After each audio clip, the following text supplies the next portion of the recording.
And we are live, people. Woo!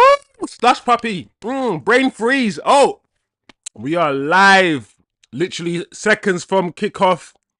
Manchester United against Newcastle at St. James Park. Let's go.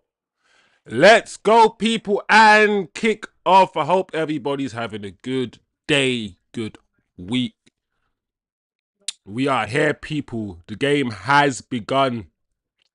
There's a lot to talk about before anything happens, but oh my gosh, already, we got Bayern there in goal. Onana has been dropped, people, for Bayern there. So we'll see what happens. Bayern there could grab a chance. We are looking for a goalkeeper. I think we can all agree. Even me, I actually like Onana. I like Onana's character. I like the fact he doesn't give up. He doesn't shy away. But even me, I'm starting to come to the conclusion that Onana offside. Wow. Okay, offside goal. Woo! But even I'm starting to come to the conclusion that yes, he got to the Champions League final of Inter Milan. Inter Milan had no issues with him. Ajax had no issues with him, apart from the drugs thing, the doping thing. But right now, it's a mixture of his confidence is really low, like a lot of the team, and technically, as a technical goalkeeper, there are some things in his game that I've spotted that I'm like, do you know what? No. And we're not getting the ball playing goalkeeper that we thought we were going to get. Largely because of how we're playing, but also because of him too. So it's a mixture of the team. Man United do ruin players. Let's not pretend they don't ruin players. But also Onana has to take responsibility for the way he is playing and for some of the issues that he's had, some of the mistakes he's made himself. So yeah, got Bayern there in goal. Also, I'm happy that Zirkzee starts the game ahead of Hojlund.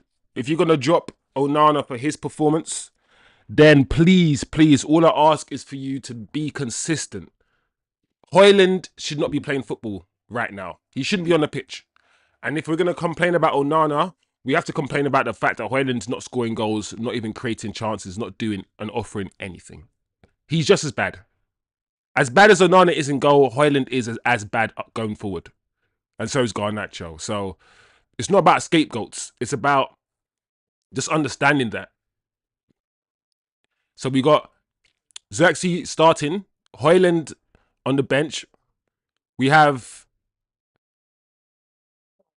Eriksen and Ugarte midfield, which are quite interesting. We also have Harry Amas starting instead of Dorgu. I think it's a good thing because I think Dorgu's started when Dorgu's been available and he hasn't been suspended. He started almost all the games, so it'll be good for Dorgu to sit this game out.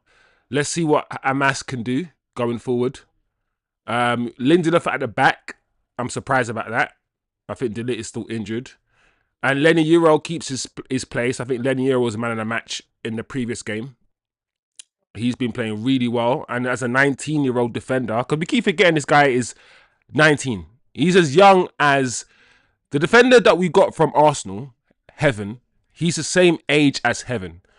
And there are totally different levels, him and Heaven. And they're the same age.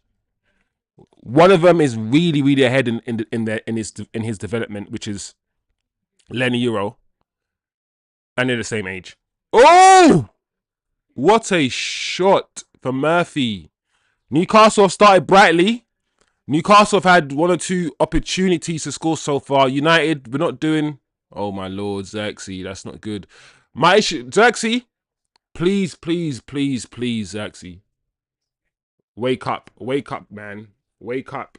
You have to be alert. You're brought into the team because neither you or Hojlund score goals, but you offer more than Hojlund does in terms of creating chances, bringing others into play. So I expect Zirkzee to hold the ball up better and be more aware of his surroundings than Zirkzee. So big up yourself, people. Let me see what the chat's saying quickly. United away from home might do something against Newcastle. I mean, we're still a transition side. So often I feel like when we're playing away from home against better teams, like a Newcastle maybe, we don't look as bad because we're not required to come out and play, right? Oh my lord, we can play that transition football. Um, if that was on, then how much better is Ryan there? Then if that was on, then how much better is Ryan there than Onana? Oh, Tim's in the house. Tim's up in the chat. I'm not expecting much today. Dogu definitely needed a rest. Yeah, I think, like I said, for the rest of the season, I just want to see. Oh my gosh, that pass was terrible. For the rest of the season, I want to watch carefully what the manager does, who the manager picks, because now, when you're not going to get relegated, you're not going to win any trophies. Well, Premier League trophy. You're not going to win the Premier League trophy. You can afford to just watch. You can afford to see things. Play Zirkzee up front. Play Ericsson and Ugarte in the midfield, maybe.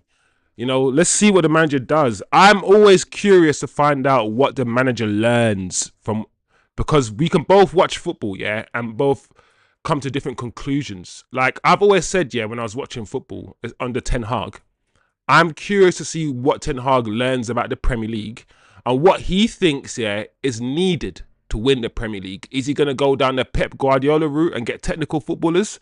Is he going to go down, I don't know, a Liverpool route and get technical footballers mixed with a bit of pace and power? Is what does he think is needed to win this league? What kind of players is he gonna buy? And when we had a transfer window where we got Mason Mount, I think Hojlund and Onana, and I think another player, that's when I realized that we were in trouble. Because I thought to myself, wow, we finished third or something that season, second or third, and this is what he thinks is needed for us to go to the next level. These players, I started getting scared when he did that.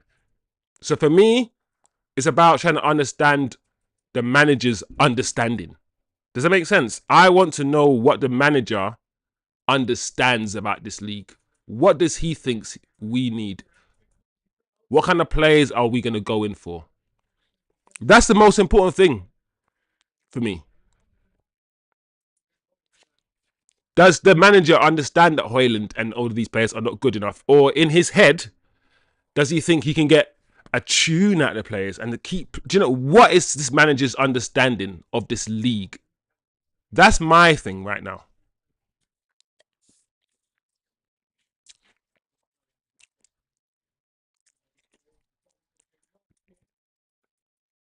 I know, Tim, you're not expecting much. To be honest, I'm not really expecting much either. But I want to see us, because if we're gonna have to beat the likes of Newcastle next season if you want to be a serious team, right? So, and let's see what we do against Newcastle away from home. How easy we make it for them, or how hard we make it for them. Because so far, 7 minutes gone, it's been okay. You know, it's been okay for me anyway. But yeah, Dorgu, I agree with you as well, Tim. I think Dorgu, like I said, hey, cross in the box. Oh, Dallo, handball.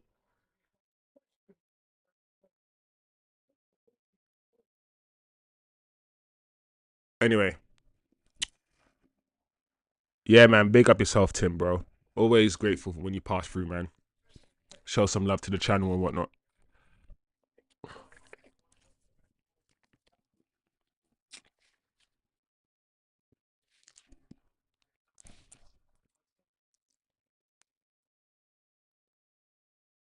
I want Bayern there to play well, you know.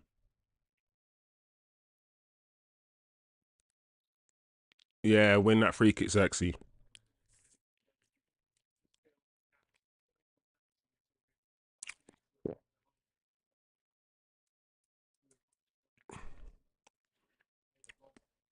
You know what's annoying about these commentators? I wish these commentators understood the profiles of these players a bit more.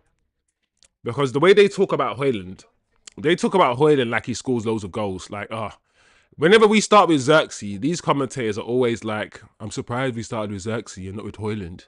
And then I'm always like, and I'm always thinking, hold on a second, why are you surprised, bro? Like, who do you think Hojlund? Do you think Hojlund is some like striker that has to play every game? Like, what the hell? Oh my gosh, what the hell is going on here?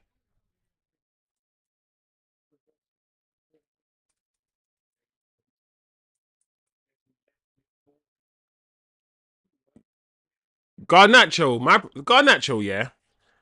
The thing is, Garnacho, because he have his stature and whatnot, he's not going to win many of his duels. I realized that we conceded that goal in not the last game, the game before. You know when against, it was against, who was it against? It was against Newcastle. No, it was against Crystal Palace. No, it was against Nottingham Forest, and it was what's his name? Our guy, Alanga. When Alanga just ran through the whole team, and Garnacho was chasing Alanga down, running him down, almost side by side, and he just couldn't. It wasn't strong enough, and even when he slid, I think he tried to slide tackle. Ooh, slide tackle Elanga. He just didn't get anywhere near him. I feel like Garnacho's. You know when people talk about the Premier League doesn't suit Sancho, the Premier League doesn't suit X player because they're not strong enough, they're not quick enough, and I'm like, hold on a second. You think the Premier League suits? If that's the case, then why is Garnacho always on the floor, always falling over? Why is Hojlund, when he shoots, always shooting on balance and falling over? These players are always getting pushed around in this league, yet you never hear anybody say the league is too difficult for them, or they're not good enough for this league, or strong enough for the league. It's always very strange.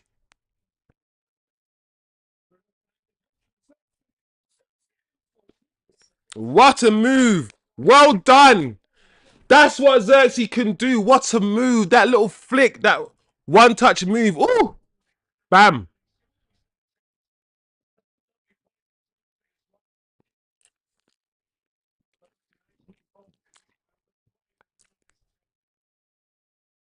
My problem with Zirkzee though, that touch from Zirkzee to Bruno, oh my gosh, no other footballer. This is my problem with footballers. I know, yeah, I see that as supreme technical ability. I see that as the guys like Neymar are doing shit like that, yeah. I'm not saying he's as good as Neymar. I'm saying that's at technical level. To do that, yeah, you have to be a footballer. Like Hojlund's never gonna do that thing, that little flick thing. He's never gonna do it. His brain won't. His brain won't even take him there. It won't. So when I see stuff like that, I have to praise it, bro.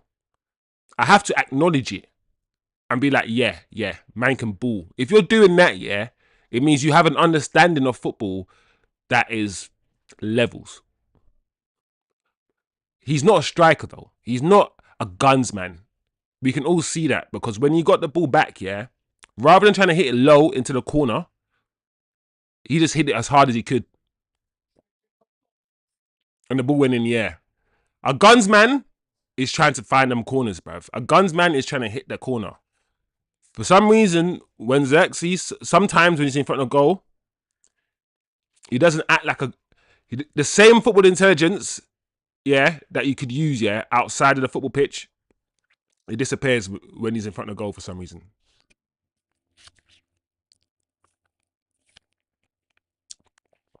That's the issue with Zirkzee. I wish that same footballing IQ, yeah, that he has outside the box, yeah, he had it inside the box too. Then he will be him. We won't need any other striker. But it's just Zirkzee will probably give you maximum in a good team, a good free flowing team. He might give you maximum 15 goals, which is fine if your number 10s are giving or also giving you 15 goals. Do you know what I'm saying? Do you know what I'm saying? If this manager in his head believes that your striker should be getting 20 goals because this system is set up for a striker to get 20 goals, then yeah, I get why he might not want to play Zirkzee. But if you can set this system up so your striker can get 10, 15, but your two number 10s have the pace, have the power, and the technique to give you 10, 15 goals just running the other way. So Zirkzee can drop deep, and the number 10s, whether it's Ahmad, whoever it is, can bang you goals. If that's the case, then cool. We can play Zirkzee up front. Because it's never really been about who scores the goals. It's never been about who. The goals just need to be scored. You have a Liverpool team 7 years ago where Firmino never scored any goals playing as a striker. And all the goals were scored by Mane and Salah. It doesn't matter who scores the goals. And that's what the modern day footballer, they know that. modern day fan, they also know that. But for some reason, every now and again, we're like, oh, we need a striker to score 20 goals. We need a striker to score 30 goals. So listen, you can create a team, arrange a team where you do not need a striker to score that many goals. Like, Arsenal have almost won the league 3 times without a striker. You can argue they need a striker to win the league. That's an argument. But they finished, what, 1 or 2 points off Man City without a striker. Like, Man City won the league. Aguero was injured. Jesus was injured. And they basically won that league one of the years, I can't remember what year, with a false 9, without a striker. Like, football doesn't need to be rigid. Oh, you need this player to win the league. You need... As we can see, there's so many systems, bro. So many ways of playing. As long as you occupy the position, as long as somebody occupies it, like Fabregas, who played for Spain, right? Who played that false 9. He occupied the striker position. He wasn't a striker. He didn't play up front. He dropped deep. But as long as you have somebody who can occupy that position and keep people busy, you don't need a striker, per se.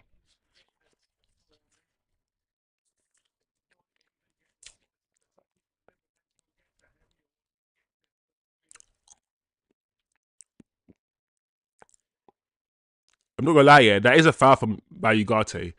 But the Newcastle player kicked it so far forward, I felt like he was never gonna get run onto the end of it anyway.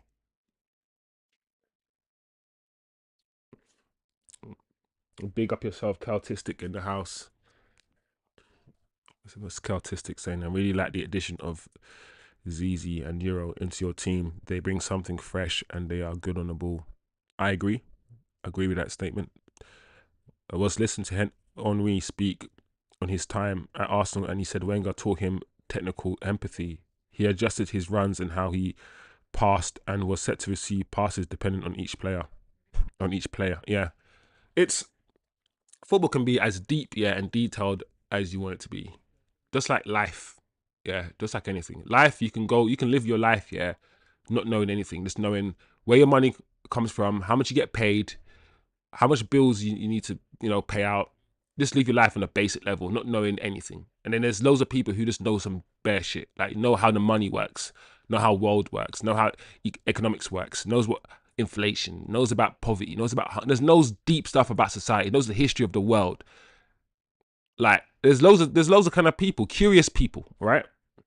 So that's why you have some people, like some of these commentators, yeah, and some of these pundits, when they talk about football, it's always about energy and drive. You need a passion. You need the energy. You need the drive and passion. They don't really talk to you about technical stuff and tactics because they don't see football that way. They see football as basic. Like, just beat your man. Just win your individual duels. If you win your individual duels, you got nothing to worry about. And do the right thing and make the right passes. And then some are like, listen, this thing is deep. We need to analyze this thing. So it depends on what you like, man. It depends on how your brain works. I've seen managers who are just very basic coach teams, and those teams win loads of trophies. And I've seen intelligent coaches, intelligent managers go a bit too much and overcoach, overanalyze, and just squeeze all of the creativity and squeeze all of the confidence out their teams. So it works both ways, man, as well. There you go, Bruno. Unlucky.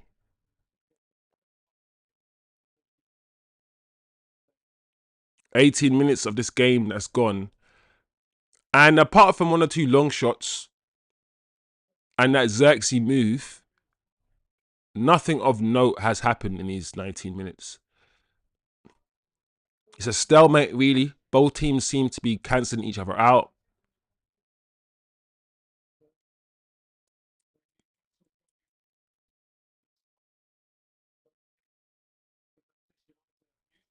Oh, even that ball from Zirkzee, yeah, 19 minutes, 20 seconds when he chested it down.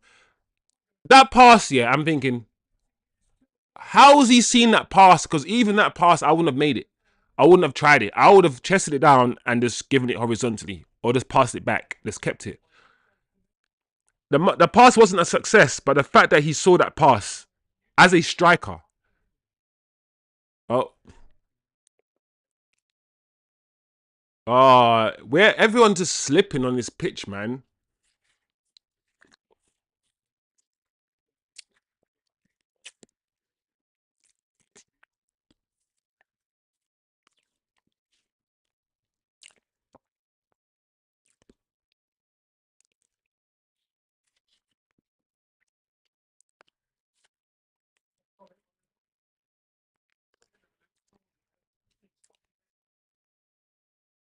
Look at this guy, yeah. You know what's funny about comparisons? Yeah, this coach, this pundit, yeah, just compared Harry and Matt's here to Luke Shaw. He's got a bit of Luke Shaw about him, innit? A bit stocky, and I'm like, bro, you don't want to be stocky like Luke. You don't want to be overweight. You do not want to be overweight like Luke Shaw. And the fact that we had Dorgu playing there, and you never once compared Dorgu to Luke Shaw, and Dorgu's more stocky, yeah, than probably this guy is. He's comparing to Luke Shaw because he's white. Like Dorgu's been playing at left wing back, and he's never been once compared to Luke Shaw. Harry Massey played one time already. He's a bit like Luke Shaw. No, he's not, bro. He's not. He's not like Luke Shaw at all. If anything, Dorgu's probably more like Luke Shaw than Harry Massey. But you're not going to say that, are you? Because one of them is white.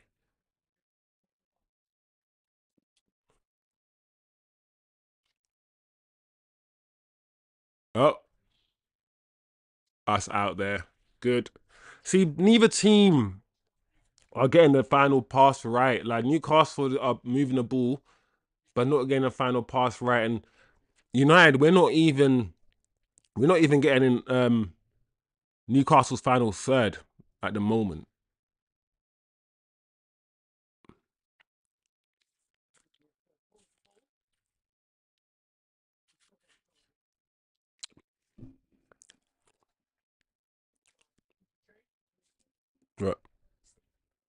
Right. Yeah, it's a poll up, guys, as well. It's a little fun poll. Um, Nothing too serious. Which players are most exciting to watch right now? Out of the four, I mean, it's for me, it's quite obvious. I think the poll's been designed a certain way, but I mean, oh, Isak's header. He had space. That's an opportunity right there. The thing about buying there, yeah, because he's just taller than Onana and like more like lankier, he just looks more like a goalkeeper anyway because of his height and what we're used to. And it's not our fault, yeah, because people want to do the whole black people can't be goalkeepers thing. Like, what the hell, bro? Black people come in every single body shape, from skinny, lanky, long distance runners to stocky, muscly, like sprinters, bruv. We have all body shapes, bruv. Like, there's no that doesn't make no sense, bruv. The AC Milan goalkeeper, like the Brazilian goalkeeper, Dida. Like, I can go through loads of black goalkeepers that were just amazing. Like, and there will be more. The more, finish. What a goal! What a goal! Wow! What a finish! I mean, talking about black goalkeepers while Newcastle are packing us out.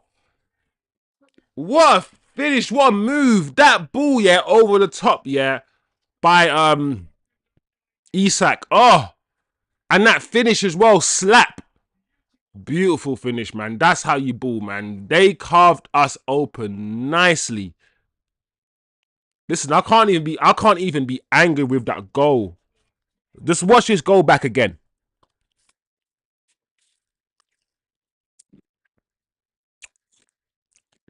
Look at this.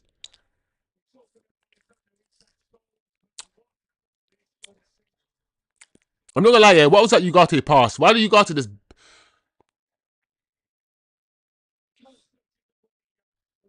Oh, Lenny.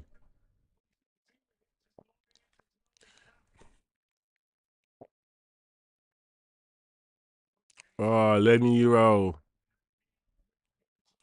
Thing is, yeah. If Onana was in goal right now, and this is the problem I'm gonna have, if Onana was in goal right now and he just stood there like that, there'll be somebody. somewhere saying that Onana didn't even try to save it or he didn't dive. The goalkeeper can't save that. I mean, David De Gea might do, because David De Gea, yeah, those ones where it just where you can stick your feet out. Those are the kind of ones that David De Gea likes to save. The ones that are close to David De Gea's feet, where he can't stick his feet out and he go for his legs, those are the ones he concedes. But the ones that are kind of near his feet, where he can just go, stick a foot out, David De Gea is good at saving those. But yeah, so we're 1-0 down.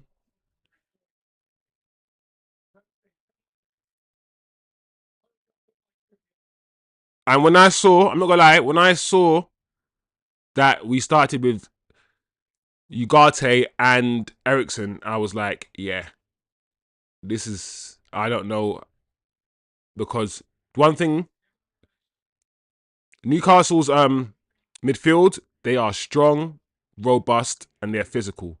They're all gonna win their one-on-one duels.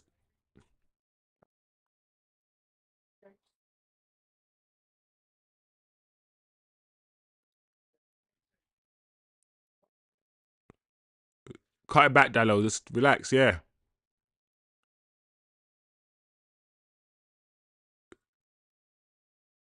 See, people are not brave, man. It's my problem. We don't want to run forward. Dallo just pass the ball sideways, and like Bruno's like, bro, you can pass the ball and make a run forward, and he just stood there. Dallo does this too much. Dallo will pass it and stand still. Like he won't run into a new position.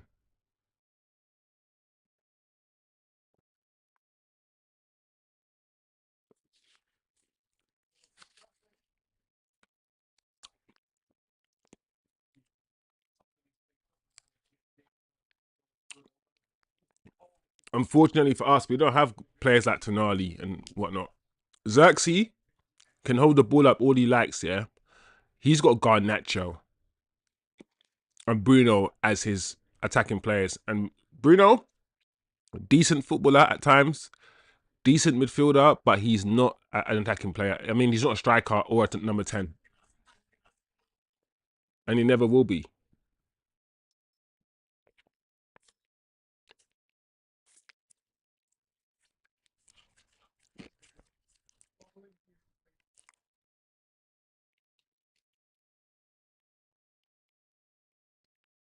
Yeah, I think this game's going to be like this feeling like a 3-1 game or 2-0 game, where Newcastle are going to be comfortable in this game.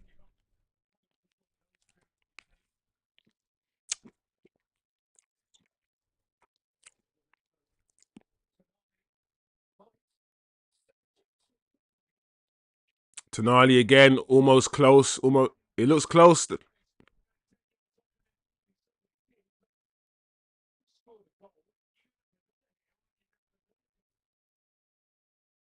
Yeah, I don't know what's going on with United right now, but we're just not playing football. Newcastle, they're on top right now. We're not finding each other. We're not. The passing is been over the last 10, 15 minutes. It's got so sloppy. And we're just going long all the time now. Like Ericsson has been absolutely terrible. He's done nothing on this pitch. Like every time he's had the ball, I feel like he hasn't done anything productive with it. And he's on the pitch to be productive with the ball. And Ugarte, I'm never gonna expect anything productive with the ball. Like Ugarte is not good under pressure.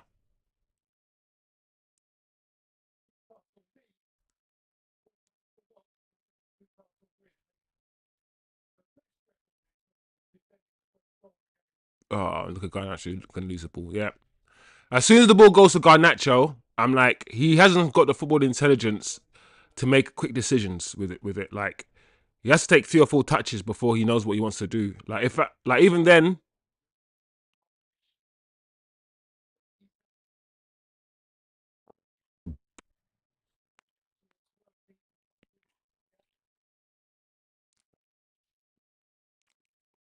This is where like we're Newcastle so much better than us.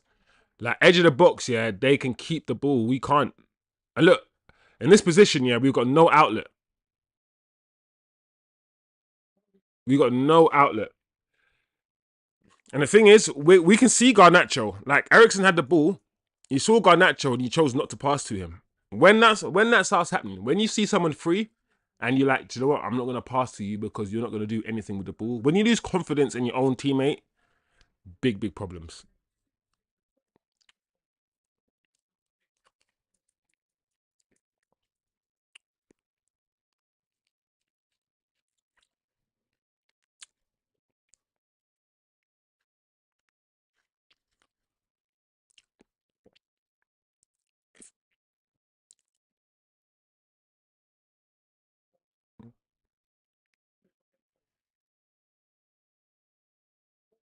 That's what I'm saying. Well done, Dallo, for holding off Joe Linton.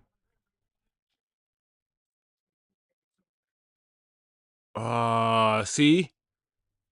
If Zirkzee could just, that wasn't bad. And this is what I'm saying.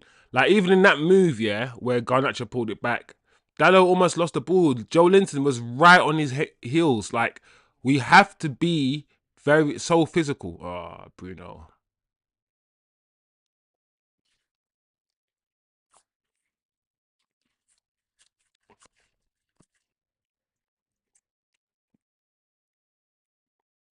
I so annoying, yeah, that flipping Trippier just did that throw in, yeah, and managed to find Joe Linton in space that's unmarked from a throw in. How? Why was he standing just unmarked from a throw in? That is just insane.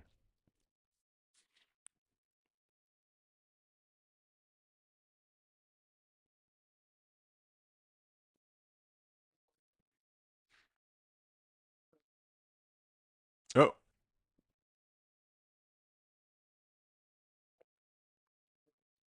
that's better from Dallo. Yep.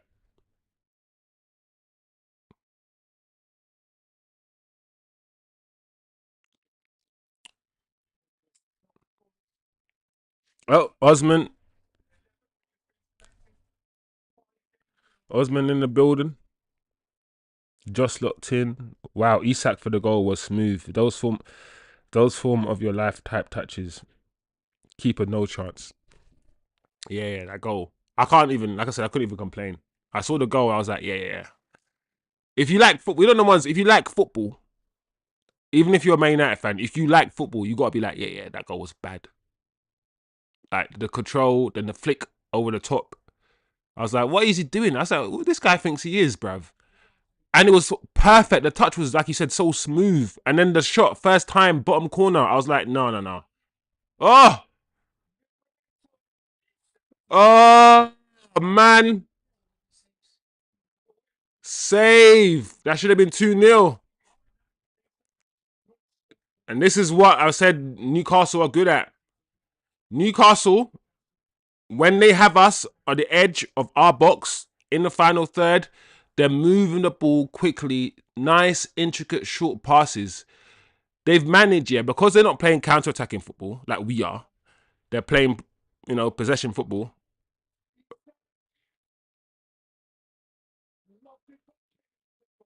Wow. Because they are moving up the field, right? To the point where they've got like 7, 8 players just penned in. Wow. Penned into our half. We're playing transition football, right? I can't even. We're playing counter-attacking football, which means we don't really get in a position where we've got 5, 6 players around Newcastle's box just passing the ball, pinning them back. We don't get into that position. We need to, Man United, keep the ball and move up the pitch. Wow! What a ball into the box. Is that Trippier? Was it Trippier? It might have been. I don't know who it was, but oof, that cross. It might have been offside, but Newcastle have at least one other opportunity to extend their lead. So you can argue it should be 2-0 right now. United are... We're biding our luck right now. I'm not going to lie. We're not producing anything.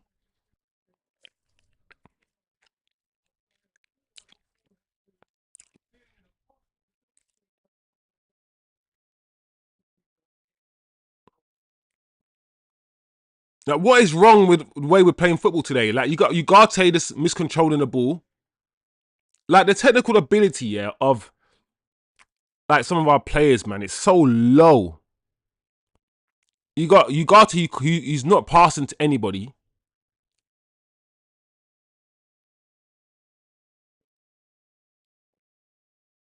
You got Garnacho, you can't control the ball.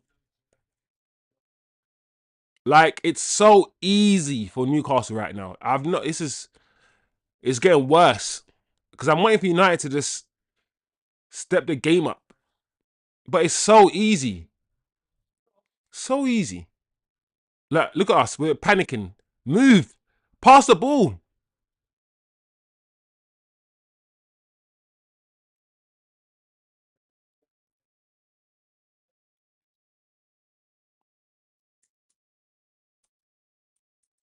Oh, my Lord. All right, so well done.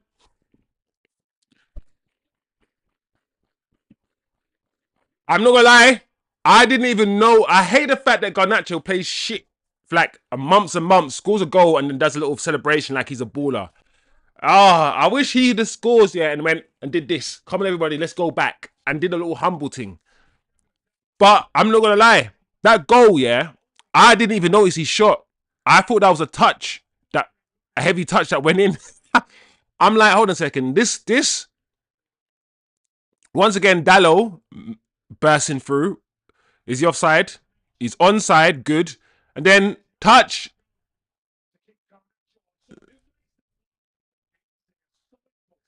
Let me see this again. Yeah, he's just side footed into the bottom corner. No, it wasn't a side foot. It was a toe poke. He literally toe poked it into the... Let me see it again. No, it was a side foot. Yeah, I'm surprised that went in. Knowing how Garnacho plays, watching this Garnacho brother for 2 seasons now, 2 or 3 seasons now, I'm surprised. Left foot as well. I'm surprised, but I'm happy. Let's go 1-0. Based on the balance of the game. Listen, on this channel, I'm honest. Based on the balance of the game, we didn't deserve that. We didn't. Newcastle will be disappointed that they're not 2 or 3 up. They should be at least 2 goals up. But the game's getting saucy, man. We're not playing well at all. We've had 1 or 2 moments in the game, 1 or 2 touches from Zirkzee or from Bruno, but we have not been playing well at all. Newcastle have been a better team, so we will take this goal. No buying there. You got to catch that, bro.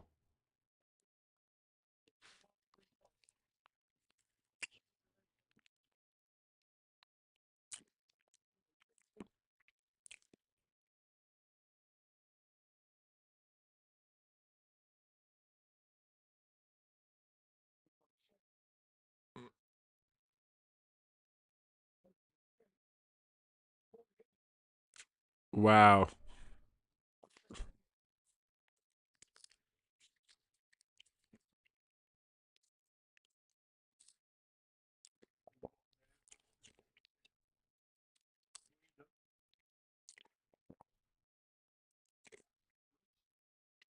Wow. How's that not a foul on Amas? Man just came, took him out. I'm not even for dinner or nothing. Just took man out. And what? That's not a foul, no? What the hell?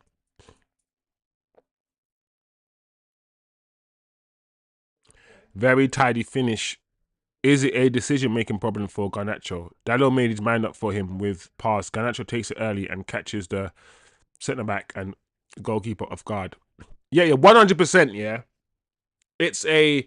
Garnacho plays football like a child, Oz. That's it. He plays football like he's 5. The way he plays, his selfishness, the way he sees football is all wrong. It's all wrong. His decision-making is absolutely atrocious. But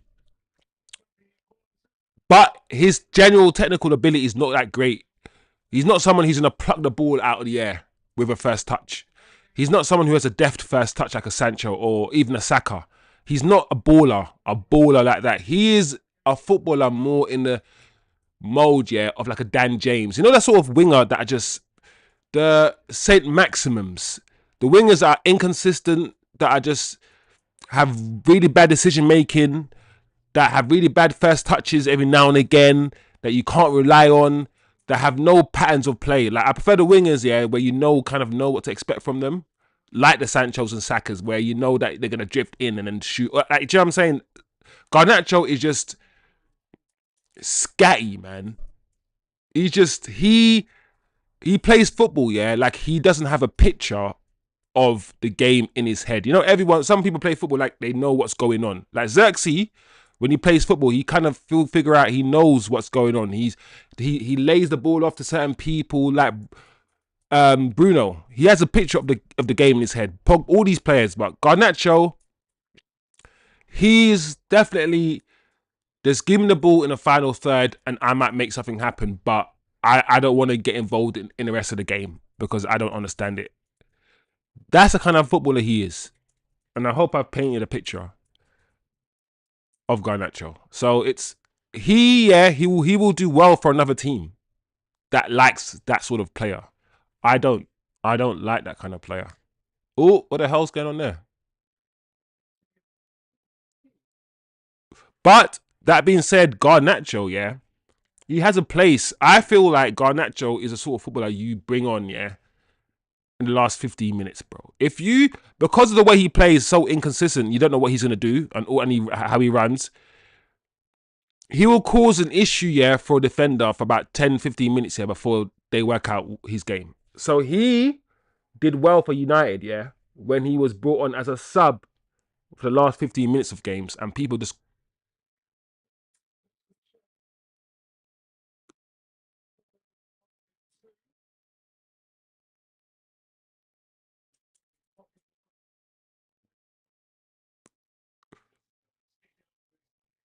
What's happened here? If you got the yellow carded for fouling somebody, why is it not a penalty? If you just push this man and you got yellow carded for pushing him, that's weird anyway. But all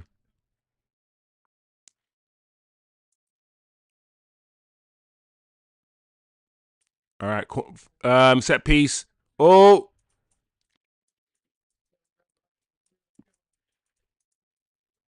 yeah. So yeah, that's me with Garnacho. Like I said, I feel like in the final third, his sort of like unpredictability is it's a bad thing, but also a good thing. That makes sense. It's a bad thing because if you're a centre forward, you have no idea whether this man's gonna pull it back, yeah, or shoot. You're gonna get frustrated. But if you're the defender, you're like, is he gonna cut in? So it's a good thing and bad thing. His unpredictability.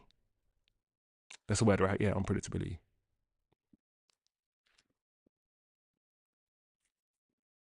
That archetype reminds me of Walcott, um, just of physical tools. But if he's got time to think, he'll get it wrong.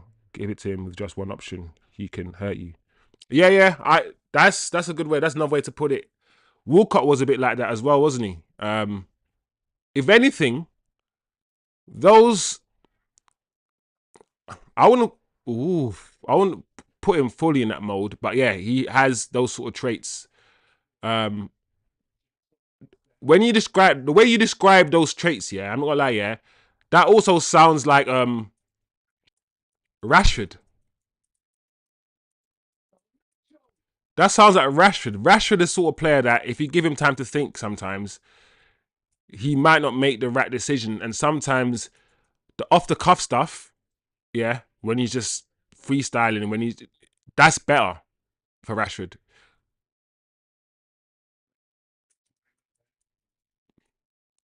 So yeah, I get that. I get that. Instinctive players.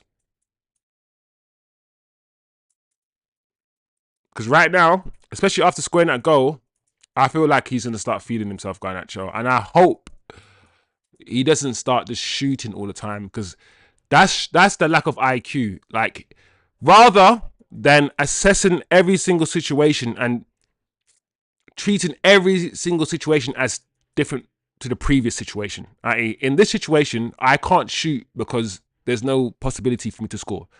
What Garnacho does, yeah, is that for the next 10 times he attacks, yeah, he's going to keep shooting. No matter what happens, even if it's better for him to pass, he's going to keep shooting because he just scored a minute ago.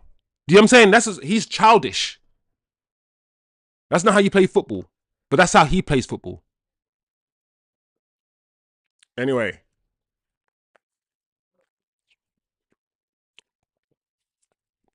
you might want to shoot all you like, yeah, but if the opportunity comes, yeah, for you to pass the ball and if a player's in a better position, then pass it.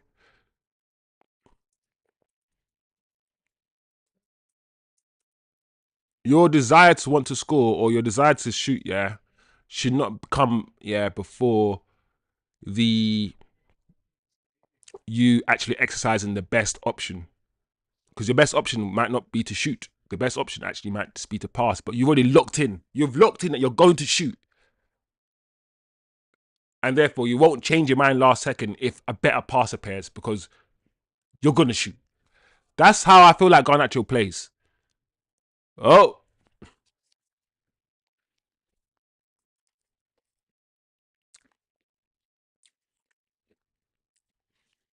like I said, I get why a lot of Man United fans like Garnacho. I understand the type of footballers they like. And I understand the kind of qualities they see in him that they like. I get it. He's just not for me. That's all. All right. 1-1. That's it.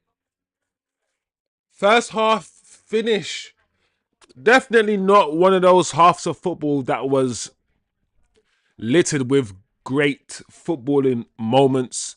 It wasn't free flowing game of football. It wasn't the most entertaining half of football, but it had enough. It had enough moments. I mean, I've been talking to you guys most of the time, even though I'm watching the game. So it didn't have a lot, but it just had enough to keep us going. The game started a bit scrappy. I mean, the game started how it finished.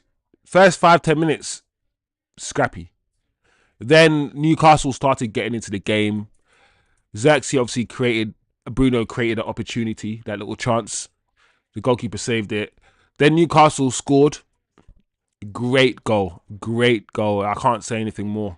Great goal from what's that? Tonali, set up by Isak. Then Newcastle created another opportunity. I think they should have scored. A ball into the box as well. A header, which went wide, and I think the defender, the attacking player who headed it, was free. So you could argue 2, maybe 3-0 up. But Garnacho on the break, and Dalot, who has a few times who has broken free, who has broken down that side. The issue with that side is that Garnacho once again is holding the right hand flank. Once again, rather than playing the inside 10 that he's supposed to be playing, he's playing outside wide. And that's the reason, it's very important, guys, to understand this, why Dalot is drifting inside. You see, Dalot is a right wing back, which means Dalot is supposed to be the widest person on that side. Garnacho's holding that channel, so there's no place for Dalot to go. So Dalot, 2 or 3 occasions when he's burst forward inside because Garnacho's is in his way. This occasion, it worked in our favour. Garnacho held the width. Dalot broke infield, slipped it to Garnacho, and Garnacho with a side foot, a very, very cute, delicate shot. What the hell? Managed to score. So 1-1. argue that it might have been, not deserved from a United standpoint. But since we've scored that equaliser, we've got back into the game. We started playing a bit of football, and we could have scored a second potentially ourselves. So the game is really, really delicately poised. I feel like watching this game, where maybe like two or three signings, or maybe there's two or three players coming back because we need Ahmad to come back. With Ahmad in the team, we're a better team. We are. So maybe we just need one or two players coming back, one or two signings to be or to go past Newcastle. And if Newcastle are 7th right now, us Man United being in 13th or wherever we are, I think we're around 13th, it's not really a true representation. For me, this is all about ending the season well so we can start the next season well. We're not going to win anything in this league. The league is done. Only one team wins anything, and that's the team that wins the league. That's it.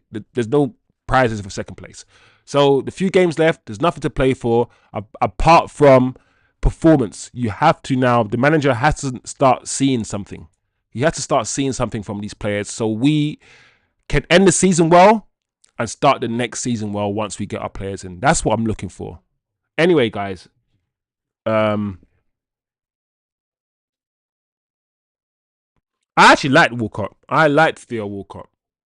I'm always like, listen, Theo Walcott, yeah, was ahead of his time in terms of the type of wide player that he was, yeah, Theo Walcott. He was a bit like Sadio Mane a little bit. And I feel like if Arsenal had played a different type of system, different way, Walcott, they got good amount out of Walcott. They did get out of Walcott a good amount of productivity, but I feel like they could have got more out of Walcott, you know. But I think the Walcott conversation is a conversation for another day. Because like I said, I like Theo Walcott. Like Theo Walcott, yeah, is I prefer Theo Walcott to Rashford. That's a controversial thing to say. But Theo Walcott at his prime, I will take him over Rashford. Yeah, I think I would. Anyway, I'll be back in a minute, guys. Stay tuned, stay locked for the second half. 1 second.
And we are back, people. I don't think there's been any changes. Not for United anyway. I don't think Newcastle have made any changes either. So we are as we were.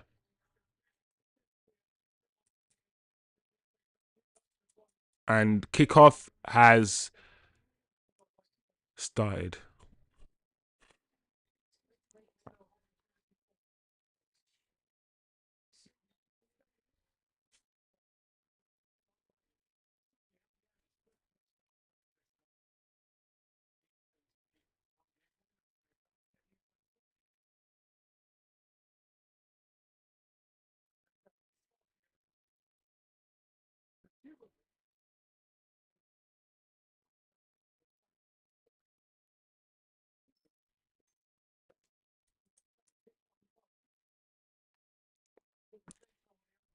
Newcastle have started quick.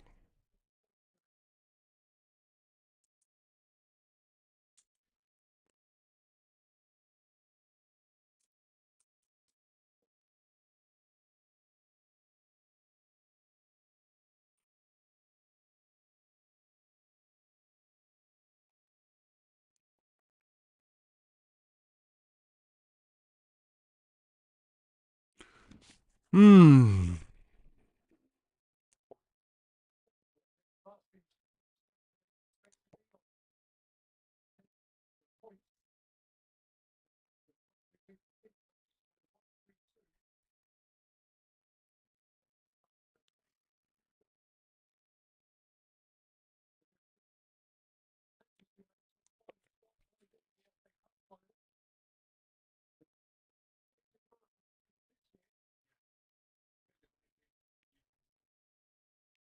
Newcastle going forward now.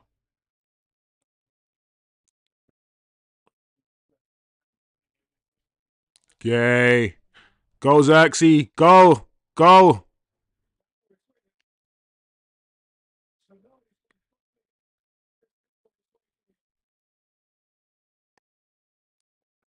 I don't know.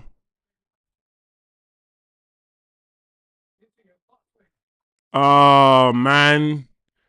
Harry Amas, pass the ball, bro. What you doing out here?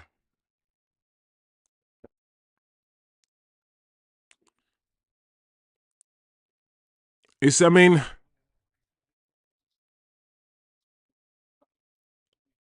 I don't know, man. I feel like it's no penalty, but there's no penalty on Dado, but it's Tonali wanted to put two hands on his back. And that's a bit interesting for me.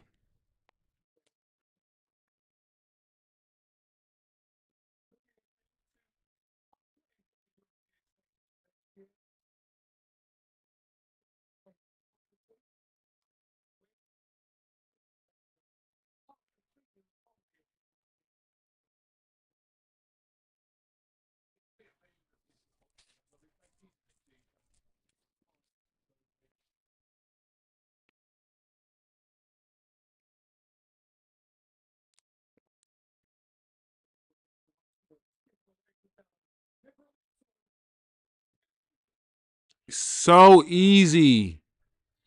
That is so easy. The way that he skipped past the pin Garnacho, yeah, and is it Dallo? And the ball into the it's so simple, man. So simple.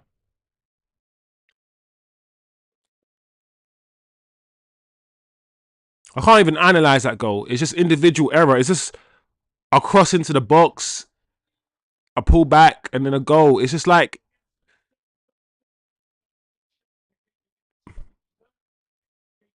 look at this. Look at that. Oh,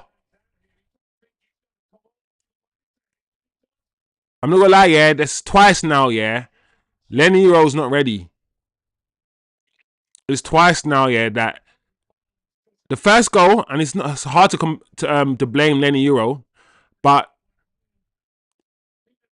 the defender peeled off the back of Lenny. and scored. And even then, that pullback, yeah, Lenny just looks so lackadaisical and just so like unaware of what's going on. And that's something he'll need to improve. He's young, but his concentration in the box and his awareness of what's going on in the box needs to improve. The 2 goals we conceded have been so disappointing, man. The first goal, you know, even though that was Lenny Euro's man, Tony, you can argue, yeah, that's a great goal. But the second goal, my gosh, the defending was poor. Dallo, he didn't even do a piece of skill to beat Dallo. He didn't do any skill. He didn't do a step over. He just wrong-footed Dallo. Dallo has to show him. The thing is, Garnacho was stopping him from going inside. And I think in Dallo's mind, Dallo really, really wanted to show him outside, which is what he did. But he skipped past him way too easily there, man. There we go. What can we do here?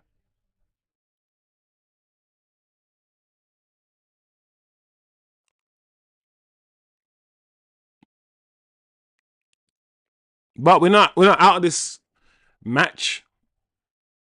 Oh, Zirkzee.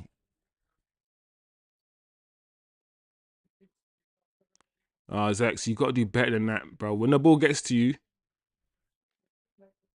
you have to. It has to stick to you, Zirkzee, man. And Harry Amas, I know he's young, but he has to do better out on the right hand side.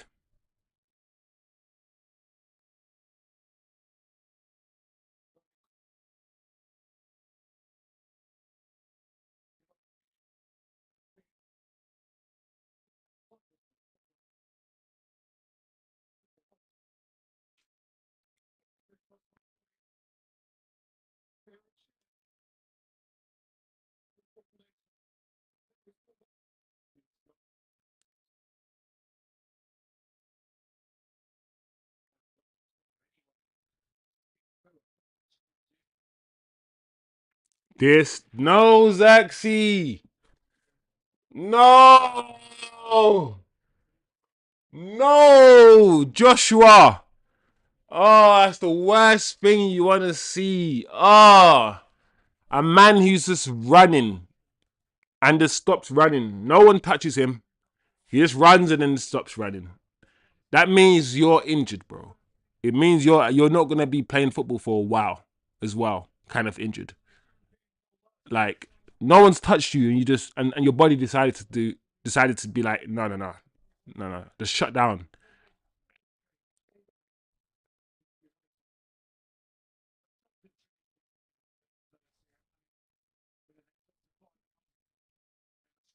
Oh man, this is so not good. Ah, oh, so disappointing. There's 2 reasons why it's not good.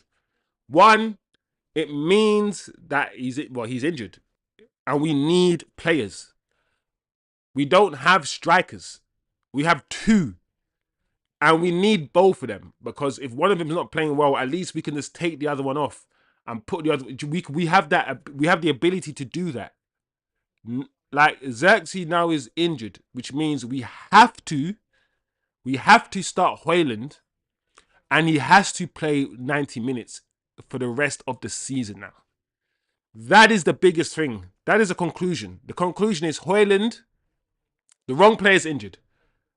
We don't want neither of our strikers to be injured. But if we had to choose one of them, it would be hojlund. Zirkzee is probably not going to play for the rest of the season, yeah? So hojlund now is going to play every Premier League game, 90 minutes, unless, I don't know, we play a false 9 or something, and the rest of the Europa League games. This is not good. This is very bad. And I know a lot of people are not going to be like, it's Zirkzee. No, Zirkzee's important for us, man. He's important for us. And I'm glad Amas is going off because I feel like that side is an issue for us. His side is a problem, as well as the right-hand side, to be fair. But, it's just annoying. I'm glad Garnacho's having an all right game, to be fair, but it's just really, really sad, man. Zirkzee's injured, man. That's frustrating. We need him for the Europa League games. Anyway, we are here. 55 minutes on the clock.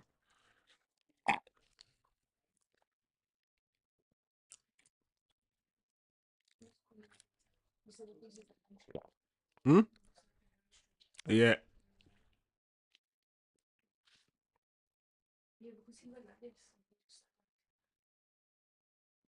Yeah, yeah. It looks like a hammy, Oz. You're right. It looks like a hammy. Which means, yeah, he's done for the rest of the season. I mean, we're already in April anyway. I mean, the season finishes in May, so there's no way he's playing football. It is what it is, man. You can argue both of our strikers need form. Both of our strikers need goals anyway. I can only hope that now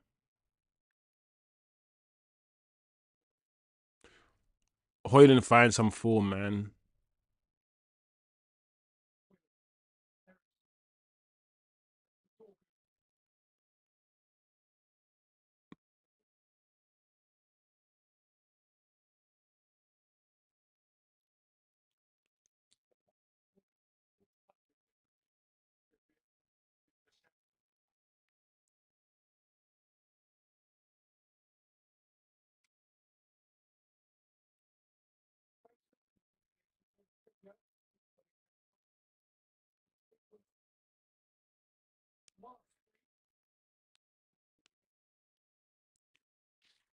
I'm not gonna lie. I slightly feel like this game is done, which is a shame.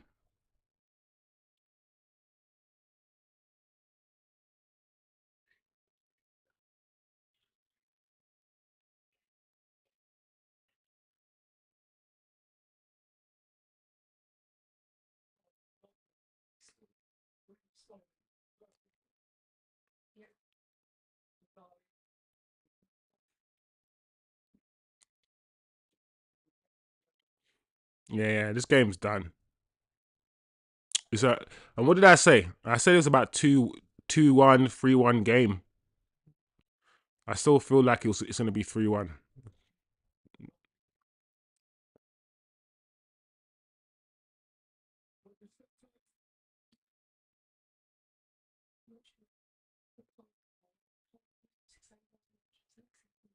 Yeah, but it's like what, 5 people, but yeah.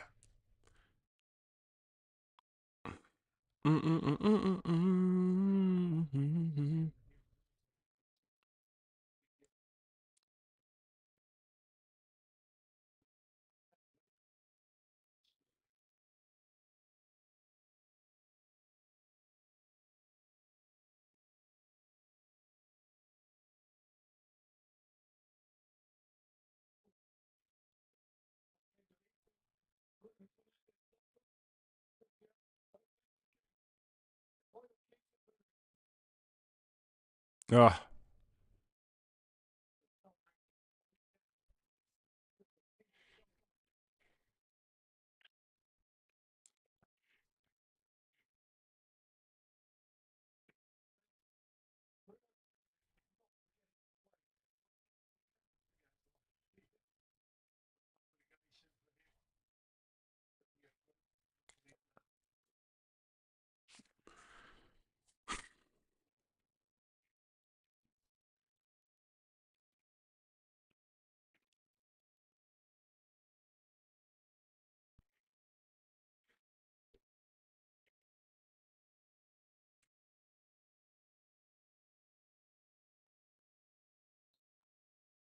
that was nice from Hoyland.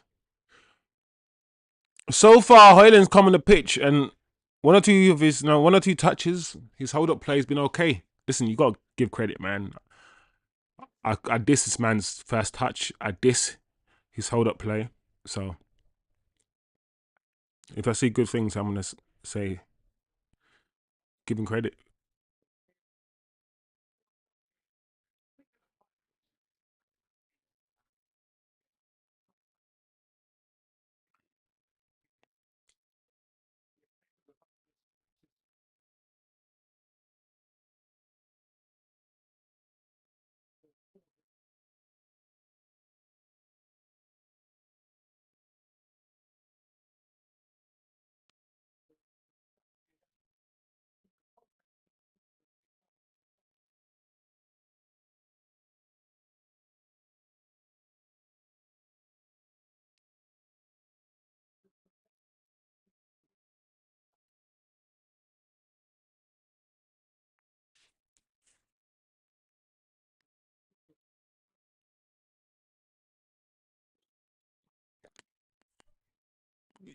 Finish.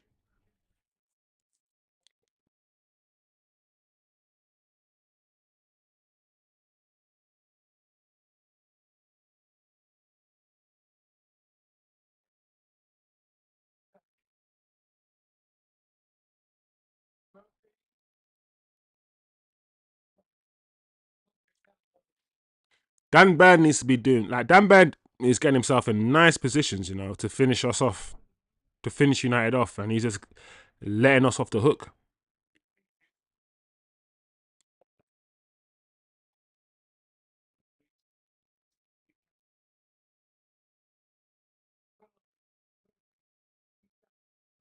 Again, Isak did that again. He looks like Isak he's that little touch. His touches over the top, bruv. They look so delicate, and that's what I like to see, yeah. Because that's tech. You could easily overhit that pass or underhit it. Because you have to get the weight right and the trajectory. As in, you have to lift it. And you have to lift it over that person's head so it bounces perfectly with the right pace on the ball as well. Like,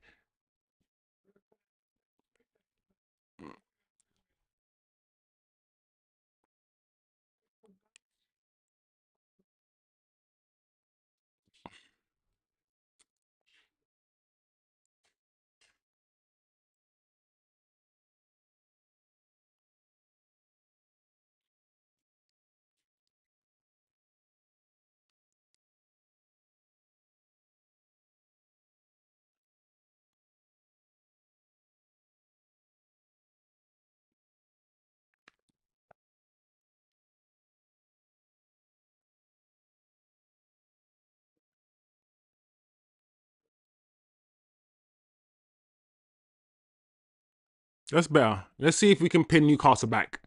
Keep moving it. Keep moving it. Let's go. We just had to do something funny, innit? Oh my gosh.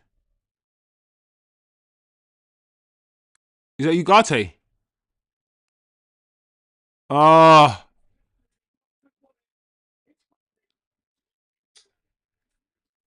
easy.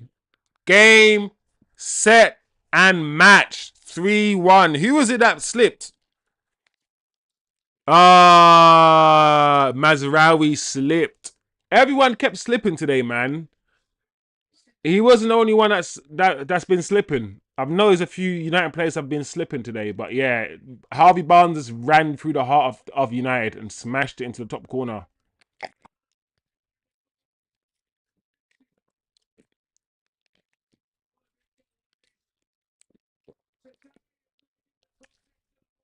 Yeah, I think I'm done now in terms of I can just watch the game relaxed because the United we're not winning this game.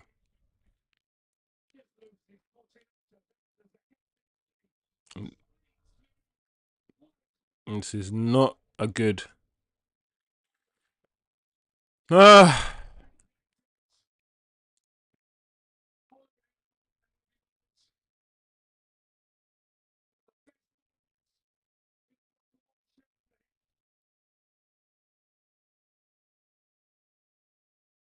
Game, set, and match.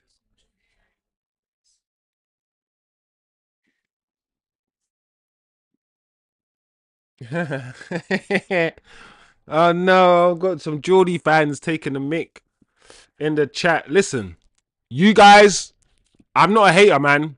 I'm not a hater. I gotta give credit where credit's due. You guys, yeah, have been surgical. You guys took out your scalpel and you cut. That cut was thin. It was sharp. It was precise. It could have been more than 3. Like I said, you guys have had 1 or 2 chances to score in the first half that you didn't take. Burns probably could have scored 2 headers at least. Couple pullbacks that you've done, you probably should have scored. You guys hit us on the counter, and we're the ones trying to sit back and hit you on the counter. You guys did it to us, and you guys showed us how to do it. I'm not gonna lie, 3-1 down away from home. This second half, we haven't even looked like scoring. I think this game is done. This game is done, and Newcastle have had a good season. They've had a good season, good signings. I know Eddie Howe's not around right now. I think he's is he ill? Not, but yeah, credit where credit's due. The game. So yeah, big up yourself, Geordie fans, man.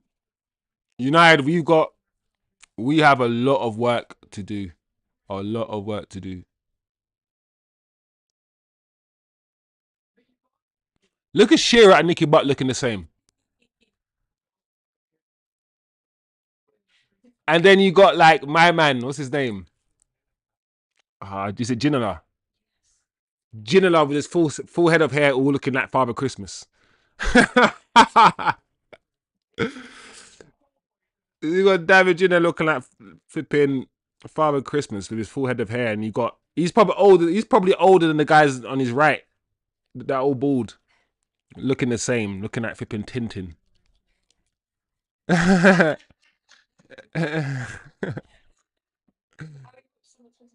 That's funny. Nah, we have to laugh, man, because United are shit, man.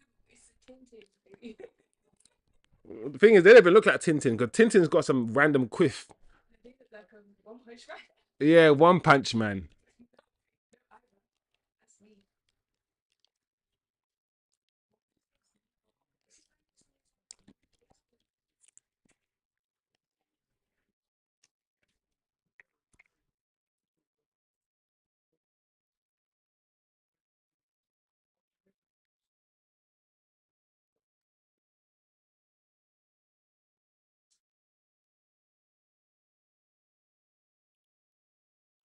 Mm-hmm.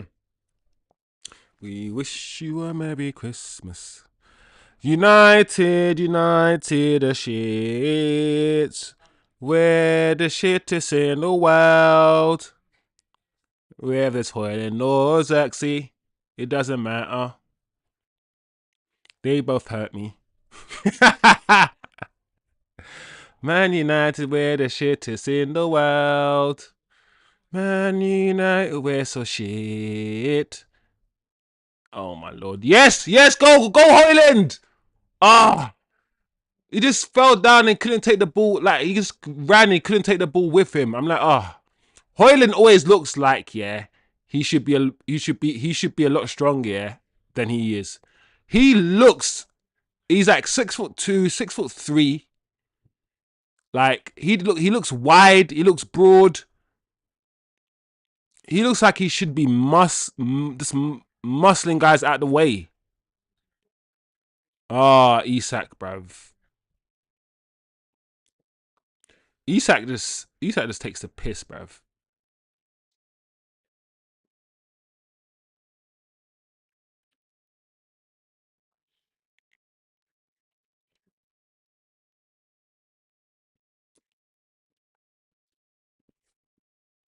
His favorite thing is to fall down. hojlund is weak. Shrivel down. Hojlund just likes grass, man. He just likes the grass. There we go. Just shield the ball, guys, man. Shield it better than the way you're shielding it, man.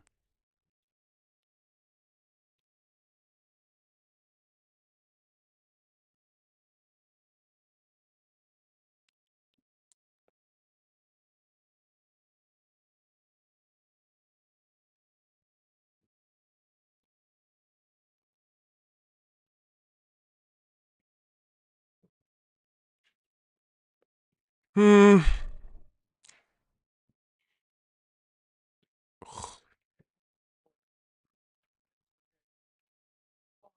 Ah, I'm not gonna lie. Harvey Mazraoui. We might have a conversation about Mazraoui because Mazraoui, yeah, has a technical ability that we need. Like his technical level is kind of what we need at this club. But Mazraoui playing right centre back against Newcastle right now, Newcastle are just ripping him. Like it's a combination, the fine line between your athletic ability, your physical ability, and your technical ability, and finding that balance in a footballer. I.e., yes, we do need pace and power, we do, but if that's all you are, then go away. We need you to be able to flip in, control the ball, and pass the ball, and actually be a footballer. So it's like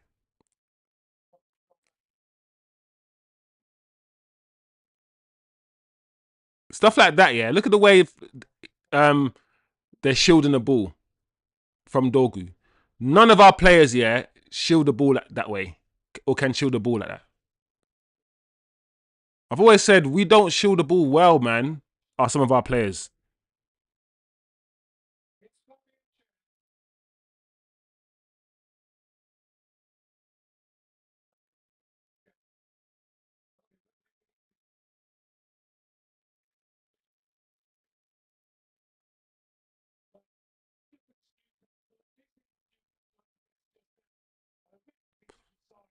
Yeah, I've always said that Newcastle,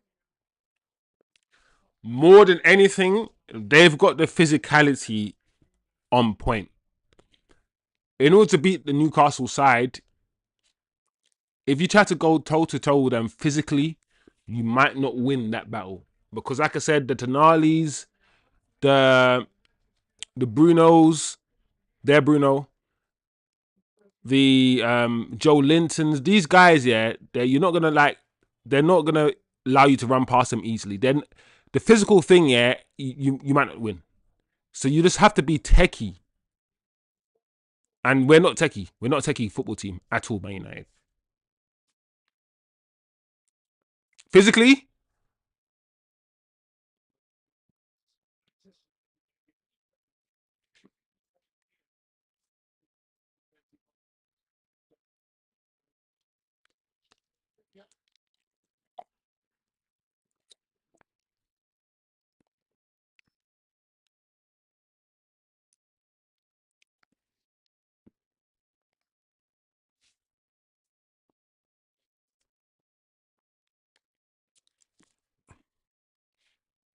we do.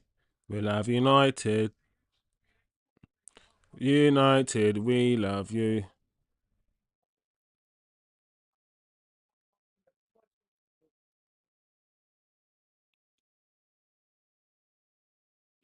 Yeah, I feel like Turkish make me laugh. Let's talk about Onana now. I'm almost glad Bayern there had a shit time because it showed it's a system issue too. It's not just Onana. Um, I mean, none of the goals were Bayern there's fault per se. I think so. Bayern there can be like, listen, I conceded 3 goals, but all 3 goals, none of them are mine. My wow, that is so bad, Dorgu.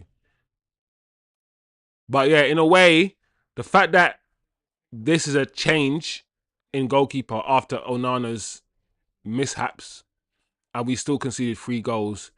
In a way, it's good for Onana. I mean, it's not good for us because we lost today, but it's good for Onana because at least he can be like, listen, as bad as you're trying to make me out, yeah, to be, as bad as you're making me out to be, like the team is crap. I cannot play well, yeah, if I have to save 100 shots a game because defense is not good. Like we play five at the back. We play five at the back, so you'd think defensively, Man United will be one of the best defensively around. Oh my lord! But we're still really bad defensively, and I don't know what it is, but why are our players just now? Yeah, Murphy just dribbled the ball past Dorgu, and was it Bruno or Mount? Might have been Bruno. Just walked through both of them. Why is it so easy for Newcastle players to just run past our players? Oh my gosh, Dorgu. I think Dorgu might be a problem, you know. I've said, yeah, Dorgu, he's done okay, but he hasn't impressed me. Like, for 25, 30 million, he hasn't. I guess he's been his money's worth. He's not a £50 million worth of a right wing back.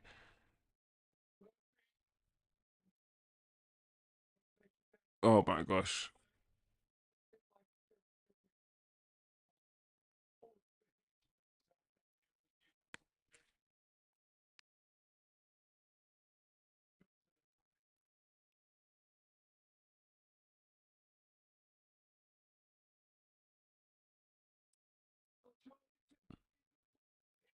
4-1. I looked down for a second. I didn't even know how that goal went in. Bruno. All I did was look down for 1 second. How did he? What happened? A goalkeeping error, yeah?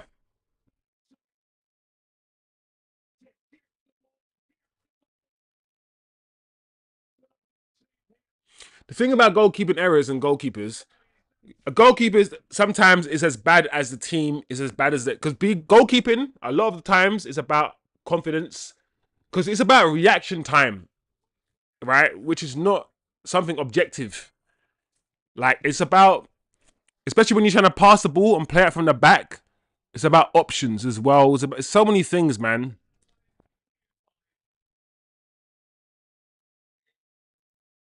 Oh, that was bad by in there. Oh, that was bad by in there. Oh dear. Oh dear. Oh dear. By in there. Oh dear. By in there. 4-1. Game, set, and match. What happens now? I feel like we need to start opening our eyes to individual errors sometimes. Especially, yeah, if you know you bought a goalkeeper from Inter Milan who went to the Champions League final, and Inter Milan fans, Inter Milan players are saying, listen, he was never this bad. Sometimes it's not, and it's not just the pressure of playing for Man United. Because I hate that the pressure of playing for Man United. Listen, there's no more like there are footballers right now playing for Real Madrid, and they're playing fine, and there's footballers right now playing for Liverpool and other big clubs that are bigger or not the same as us, and they're fine. Like this whole like it does exist to a certain extent. I'm not gonna lie, but I sometimes feel like Man United fans, we create this atmosphere. We create the whole. It's impossible to succeed here. We create it. We create that environment. It's not. It shouldn't be impossible to succeed here. But I think the fans and the way that we treat the players, we add to the myth that it's really difficult to succeed at all of these things. All the goals we conceded today were soft goals. None of them were necessary goals. Like the first goal was the only goal, yeah, that I'm like, yeah, they did well in that goal. Like there's not much we could do. That goal that was really good. But then the second goal, the pull back. Then the third goal, Harvey Barnes smash, mistake. Fourth goal, mistake. So every goal apart from the first goal has been an error, a mistake by the goalkeeper, by the defender, or somebody.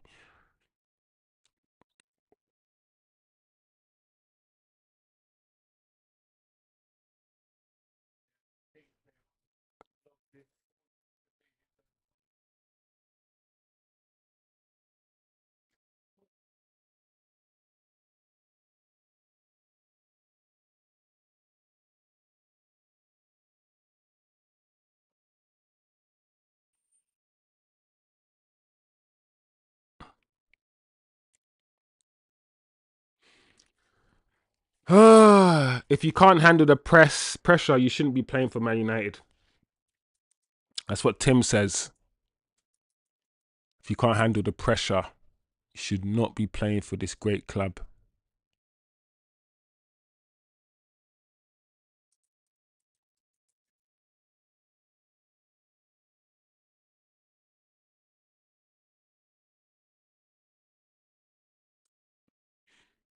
But the thing is, my question to people will be: where does this? Where is this this thing will be this pressure thing. Is it more pressure or is it because I'm like, just be a good goalkeeper. The goalkeeper for Real Madrid, the goalkeeper for Arsenal, the goalkeeper for all these other clubs, they're playing Champions League football. They're playing. There isn't.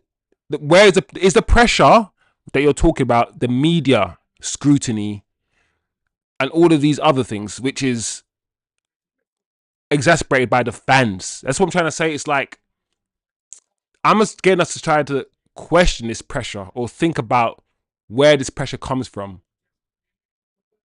or understand it. Another way to look at it is this. If Arsenal's goalkeeper that they have now, David Raya, if he was playing for Man United, would he be playing the same as he's playing for Arsenal right now? And if not, would you just put it down to he can't handle the pressure of playing for Man United? Because if he's playing for Arsenal Football Club in Champions League quarterfinals, finishing second with so much pressure, playing against the Man Cities and winning all these big games, why the hell would he not be able to play for 15th or 14th place team in Man United? It's like Man United are lower than Arsenal. There should be less pressure to play for this Man United side, yeah, than to play for this Arsenal side that I expected to win every game. I want to think about this whole play for Man United pressure thing. But it's it's an interesting thing to think about, man.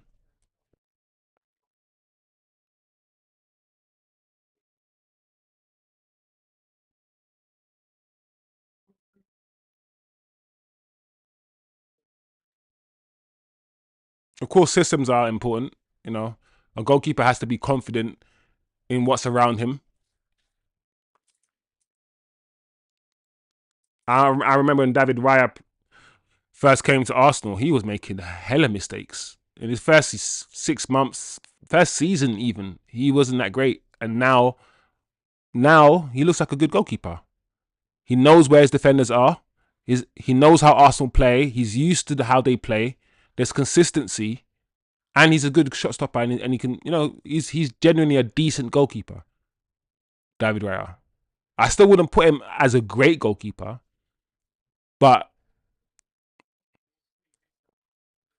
I don't know, man.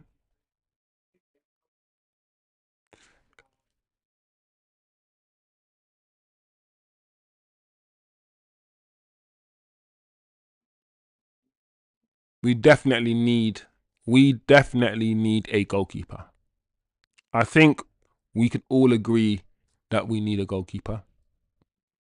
We probably need a few midfielders. We need one or two attacking midfielders, number 10s, and we need a striker. We need wing backs.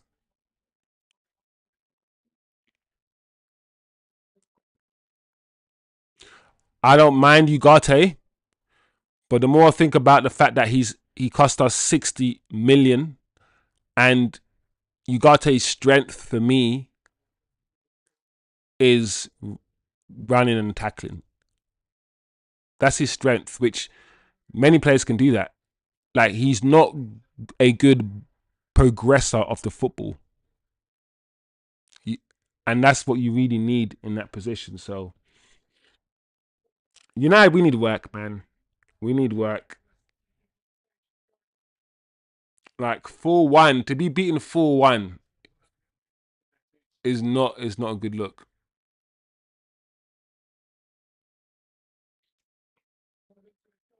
Newcastle are definitely bullies, bro. The way that Newcastle play, like I keep saying, it's just like they're a train.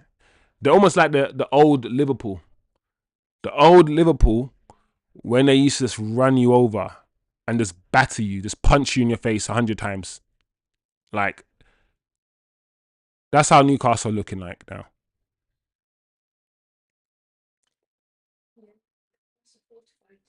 Yeah, yeah. When I watch Newcastle, everything just looks like clockwork. Like, look at that pass from Kobe. It was a blind pass. It's like, and he was lifted. It wasn't even on the floor.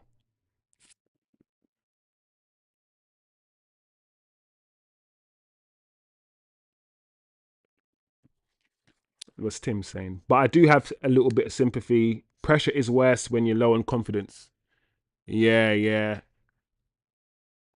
That's definitely true, of course.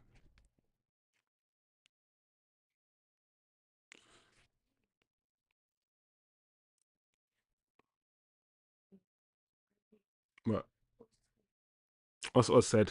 Goalkeepers behind a dysfunctional defense face more pressure. Raya can expect to face only certain types of dangers and prepare accordingly. Onana doesn't know when his defense will suddenly melt like butter. It's a good point, Oz. A good point. Um, yeah, I've always said that. I've always said, you know what? It's hard for a goalkeeper. You cannot prepare or be ready for every single possibility. It's impossible as a goalkeeper because it's just you as standing in front of a goal. So like, if a defender is running at you and you've got if a striker's running at you, coming bearing down on goal, and you've got two defenders showing him outside, as a goalkeeper, you're gonna get ready to close the angle because he's gonna go wide, right? Your defenders are showing him outside, so you move to close the angle down because that striker is about to drift wide and take a shot from a wide position rather than. So you have to then prepare. But then if your defenders are crap and he does a little shuffle and he somehow finds himself right in the center, then you as a goalkeeper, you've made the wrong decision to go wide. Do you know what I'm saying? So it's like if you've got a dysfunctional team and a defense that's not settled, as a goalkeeper, it's very difficult for you. I mean, it's not an excuse because even then, the mistakes that Onana is making, yeah, he shouldn't be making some of them. But like Oz said in the chat, it's more of a reason. It's not an excuse. It's more of a painting a picture of how hard it is to be goalkeeper. And Bayindir, I don't even think Bayindir is a rubbish goalkeeper either. But we are seeing that being in goal for Man United is not easy. Oh my lord. Oh my lord. Bayindir almost made another error. And then the conclusion from watching this isn't going to be Oz's conclusion. It's difficult to be in goal for Man United. The conclusion from watching this will be both our goalkeepers are rubbish. That will be the conclusion, which will be an understandable assessment of the situation. But I don't necessarily believe that because I've been watching Onana for 2 seasons now, last season and this season, right? And his first 4 months, he was shaky. We saw he conceded goals and he conceded loads of stupid goals. He went to African Nations Cup, and since he came back from African Nation Cup from January, his first season, he was one of our best players. He started this season really well. Let's just cut the crap. Onana started the season very well, and by January this season, he had some of the best stats out of any goalkeeper in the league. He did.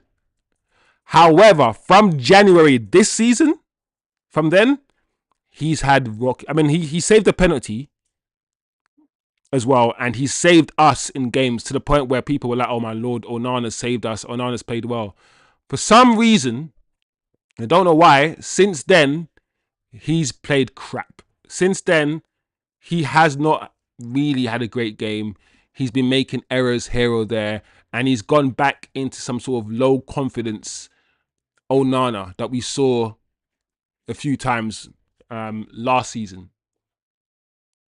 Oh, unlucky.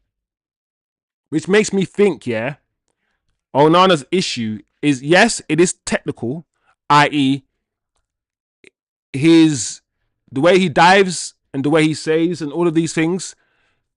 He doesn't look like the typical goalkeeper when he does those things.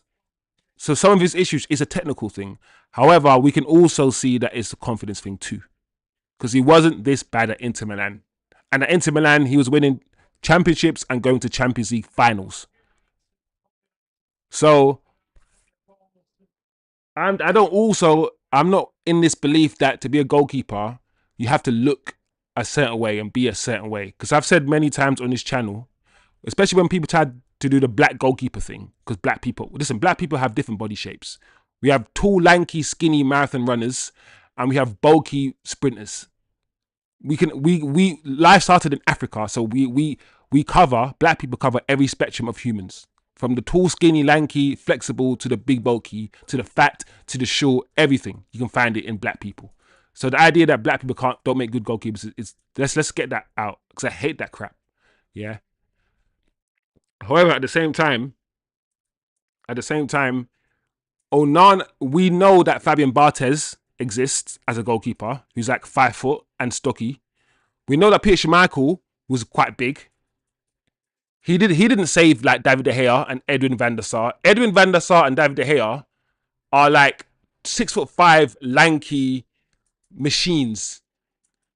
Like before those guys, we had shorter goalkeepers. Like Casillas for Real Madrid, short. Goalkeepers have always come here in different kind of shapes and sizes. Like Pickford, he's not tall and lanky. So the idea that the goalkeeper must have the same body shape and all of these things, yeah, that's a lie. It's a lie. So don't believe that when you hear it, because you know factually that's not true. It's not true. And we also know that when David De Gea started at Man United, we all were there, right? His first year, he was flapping at every corner. Don't forget David De Gea in his first 2 seasons. We bought him as an 18-year-old. And we said he was, or 21, 18. He's a baby. And we said he's one for the future. He wasn't the finished article we saw 3-4 years later when he was just saving us time and time again. It took him 2 or 3 seasons to become the goalkeeper that he was. And listen, Onana is in his prime. Onana shouldn't be improving right now. He should be right now in his prime. What I'm saying is this. Every goalkeeper is different. Every goalkeeper saves differently. And I don't necessarily think it's just the goalkeeper's fault. That's what I'm saying.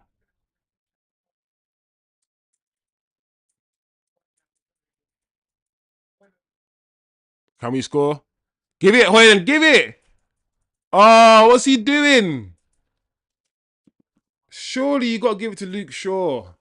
Hojlund, man. And like, this is what I'm saying about Hojlund. When Hojlund had the ball just then, I had no faith, yeah, that he had the big picture in his head. You know, like Henry or any other striker has the ball, or even Isak, you kind of feel, yeah, that they know what they're looking for. They're looking for the defender to show them outside, show them inside. They're looking to wrong foot the defender. They're watching the defender's feet to see if they can do a little shimmy and go right. Like, I feel like every striker, when they're running at the defender, has something in mind that they want to do. They want to run inside so they can take a shot or whatever.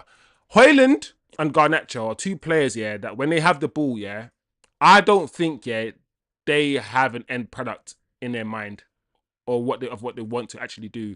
I feel like it's just move with the ball, do something, and then wait. Or I don't know. I don't feel like there's no plan in their head.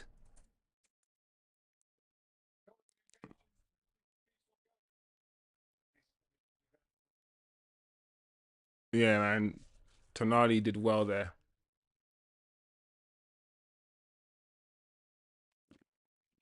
But yeah, it is what it is. Newcastle is a fully fortified team. Take all their vitamins and that.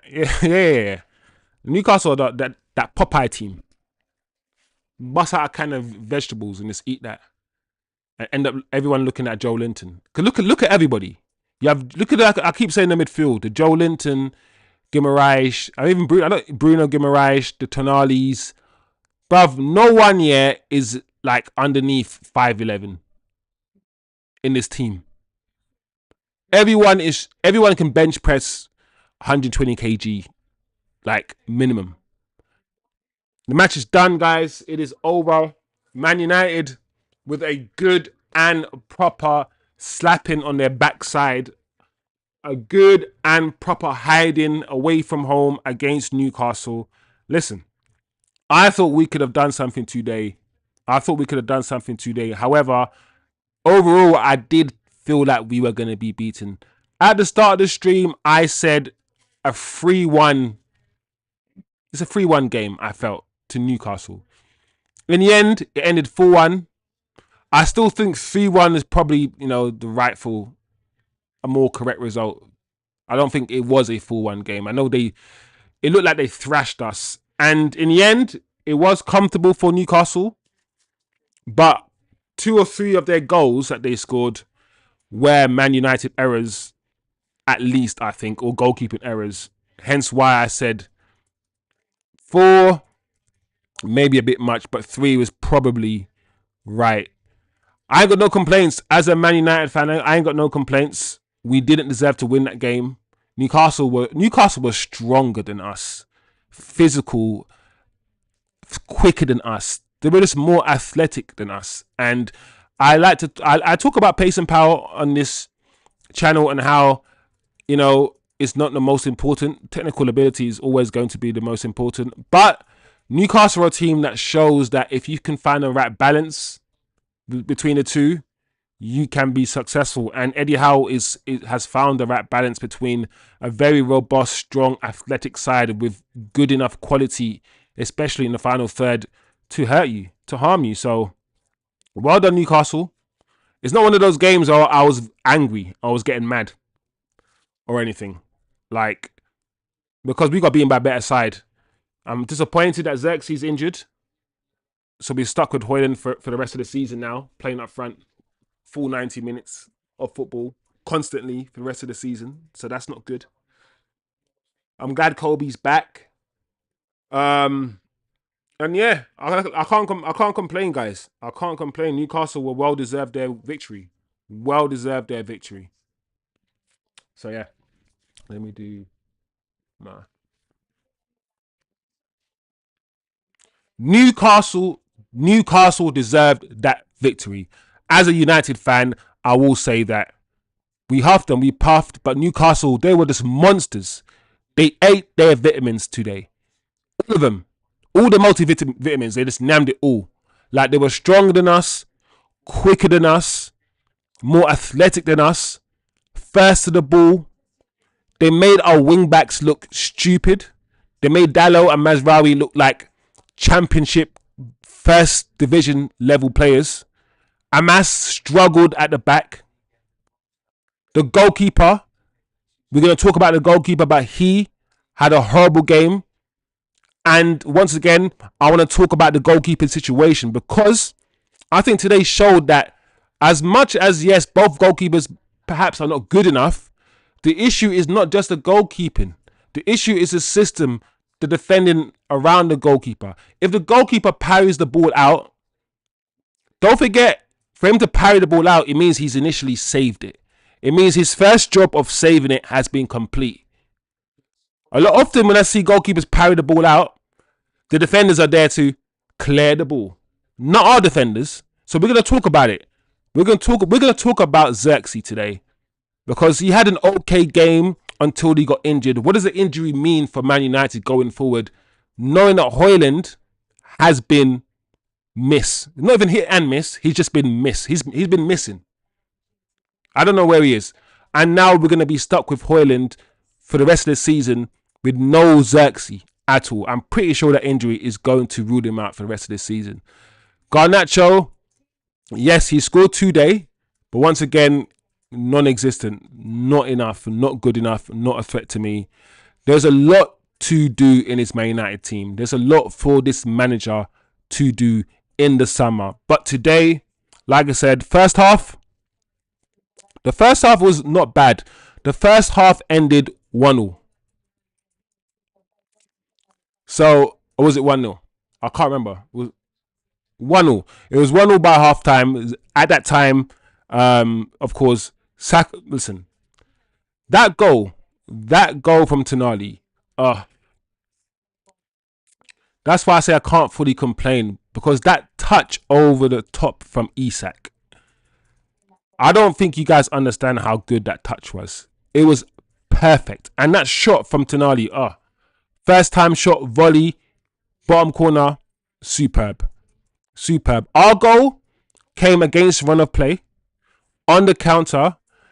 But once again, we saw Dallo bursting through, and I said it in my watch along. Dallo, because Garnacho holds the right wing rather than play inside, Dallo many times in the first half had to drive infield. Our goal came from the fact that Dallo drove infield, ran infield because Garnacho was hogging the touchline, shifted it to Garnacho, slipped it to him, and he scored with a left foot side foot finish, which was a really nice finish. 1-1, finally poised, soon as Zirkzee got subbed. And I know Zirkzee got subbed after we conceded the second goal. But as soon as Zirkzee got subbed, I knew it was done. And when I saw those changes, I was like, yeah, this game, in the second half, it fell flat. We didn't really look like scoring. Newcastle just dominated us. We once again, we looked like we were just looking to counter-attack. And that's what we were looking to do. Newcastle were the ones playing football, finding their man, transitioning the ball from defence to attack smoothly. Not counter-attacking, they were building up. They started at the back, passed it around, beat our press, which was often non-existent, and then managed to pin us back into our own half. And they were doing that while we, Man United, just relied mostly on the counter-attack. We, Man United, could not sustain possession. We weren't sustaining our attacks.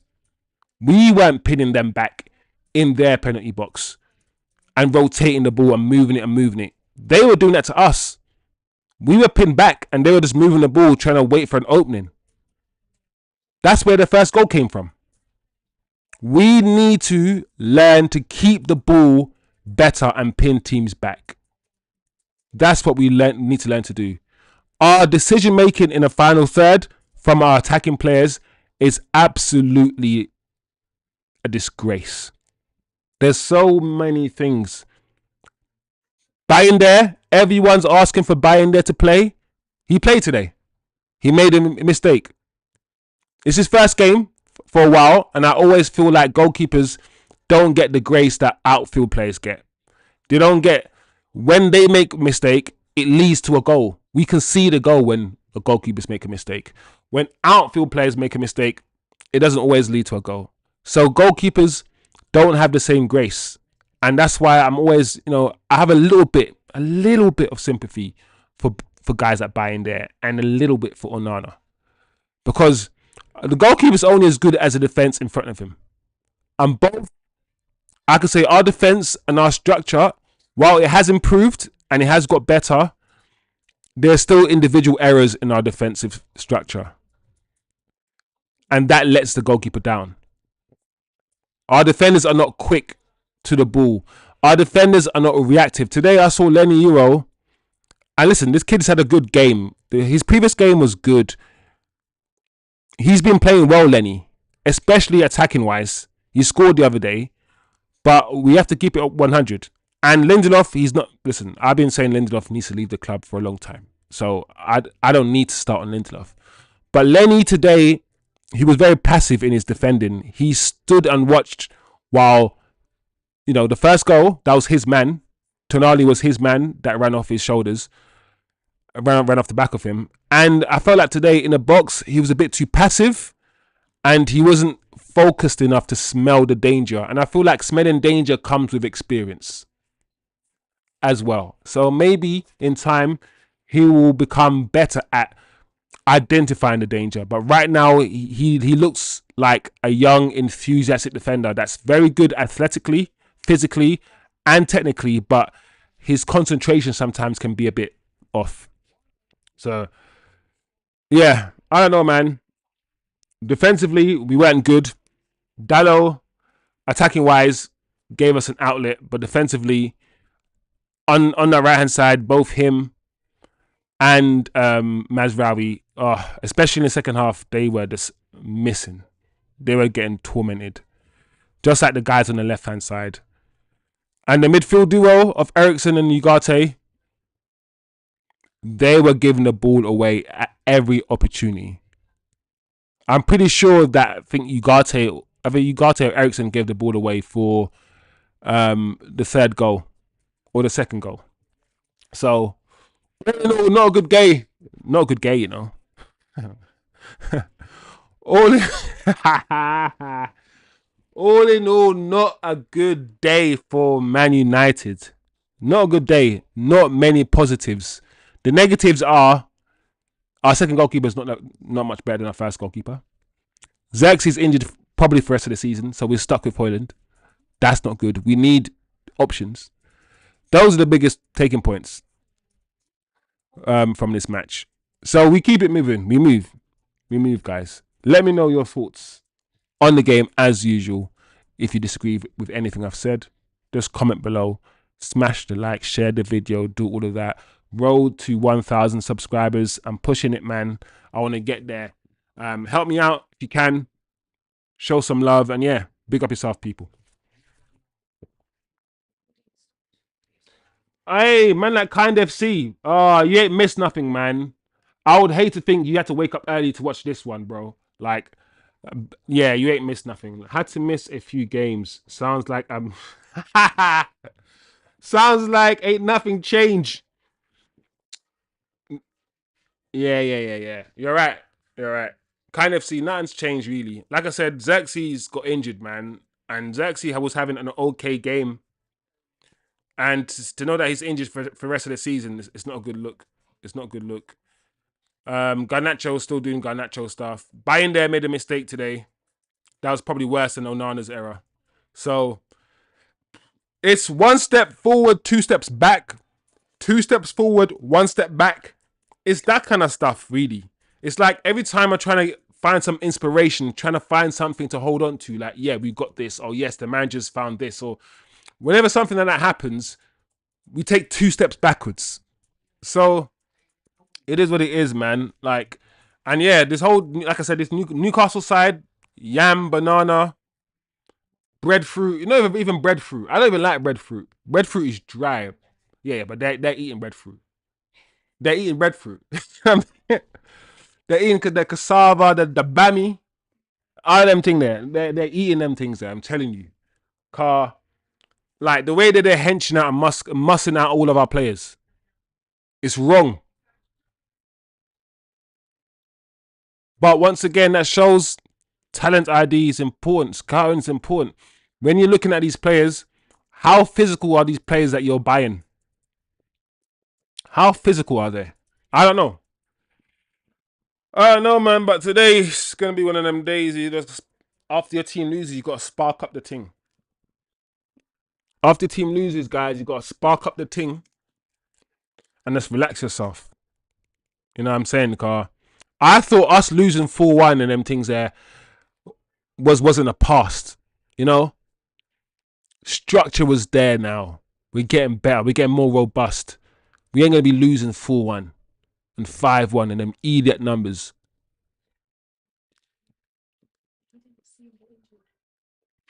Kind of see, yeah. As soon as I turned on the TV, I see Zirkzee running at them and pulled up. He was one of the only ones worth watching. Yeah. Bro, I was vexed. I didn't know what to do. I was bare discombobulated. I was like, what the fuck? Oh, I shouldn't even swear on stream. I need to stop swearing on stream. They won't push my stream if I swear. But yeah, man, like Zirkzee had one of them games where one or two touches were a bit off. But then he also had that game where I'm like, he was finding passes that weren't even on, but he was spotting passes that were like, bro, I was thinking, strikers don't make those passes. There was one time that he got the ball and he turned, yeah, and the pass wasn't successful. But the fact that he attempted some sort of like through ball between two Newcastle like defenders, like I don't know why he tried it, but it almost came off. And I thought to myself, who's making them kind of passes or attempting them passes as a striker? He's such an unorthodox, strange type of striker. He's almost somebody that you play up front. He basically, what Zirkzee is, first and foremost, is a footballer. You know when you just want to play football? So Zirkzee's like, I'm a footballer. If you want to play me up front, and I'll do my thing. But I'm just a footballer. He's not a position player. If you want to play him as a 10, play him as a 10. But I'm still Zirkzee. I can only do what I do. That's the sort of baller he is, man. I like Zirkzee. Like, I get on Zirkzee's back when I don't see that he's doing certain things that I expect him to see. I don't expect Zirkzee to do like a Rabona, do something mad 1 minute and then miscontrol the ball the next minute. When I see stuff like that, I get on him because I know that how good he can be.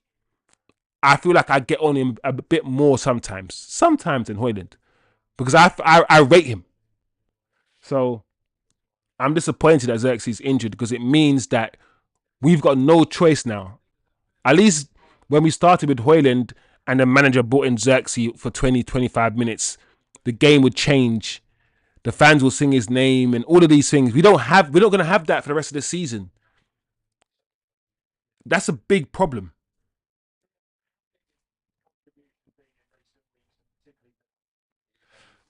See, kind of see he's in a kind of see said he likes breadfruit. You like breadfruit? All right. Let me caveat. Let me caveat. I don't hate breadfruit. When you, yeah, when you put the boiled breadfruit though, he said he likes boiled breadfruit. Yeah, I don't know. When it's because when you bake it and then you fry it afterwards and you have it for breakfast, I don't mind that, when it's fried, when you sprinkle a little salt on it, fry sliced breadfruit, I can deal with that. The baked breadfruit, when you wrap the foil around it and it's just and it's like dry bread. I don't know. I'm just like, I told it is breadfruit. You always gonna need some sort of gravy, some bean, something with it. That's the thing. You can't just yam it by itself. That's the thing with breadfruit.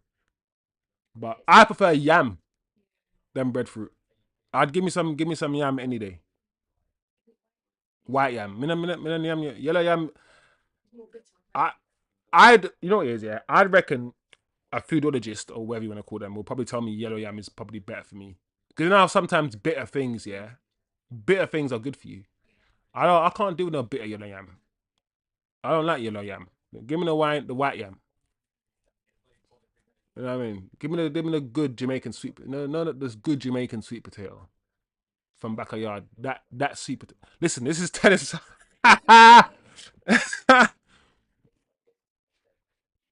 Yeah, sometimes they dry it out. Yeah, that's the thing. I don't mind breadfruit. I ain't gonna beef breadfruit. You know what I'm saying? But I'd prefer I prefer bammy over breadfruit. That bammy, you only get bammy Christmas time. Bammy. I never knew, yeah, that the bammy that we used to eat, yeah, nobody made the bammy. We bought it imported from Jamaica. I thought we were there making it the bammy from scratch until my grandma said, "I want bammy. I want bammy. You tip me, I make." I was like, "Well, you don't make the bammy. Everyone just buys it." I was like, "Oh, all right. Say nothing. Say nothing."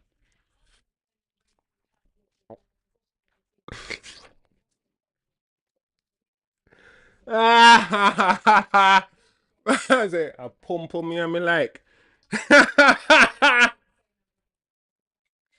Yeah, that's jokes. Yeah, man. Listen, all this talk makes me want to go back. We need to go back. Not this year.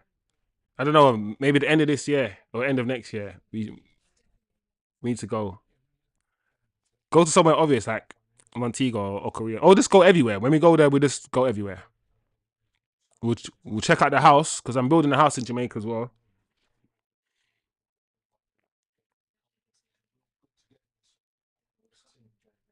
Ah, you're funny. Yeah, we got to check them out, man. But yeah, I pum, yeah, I mean, like, Jano. The thing is, I got most of my family are here, are in England now.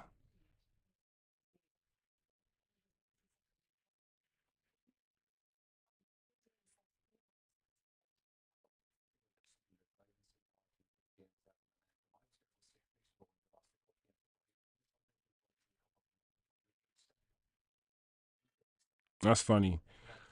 Like, I don't like any form of yellow yam. So as nice as pum yam sounds, it's yellow yam technically. So Minan yam no pum yam. But seriously, what are you saying about Amarim? Newcastle a physical team, but I see Ericsson in the pivot. is Casemiro injured? So I've not even said nothing about Amorim, and I did see the fact that he started with Ugarte and Ericsson in a double pivot, and I'm like, I think he should have started with Bruno and Casem. Bruno Ugarte.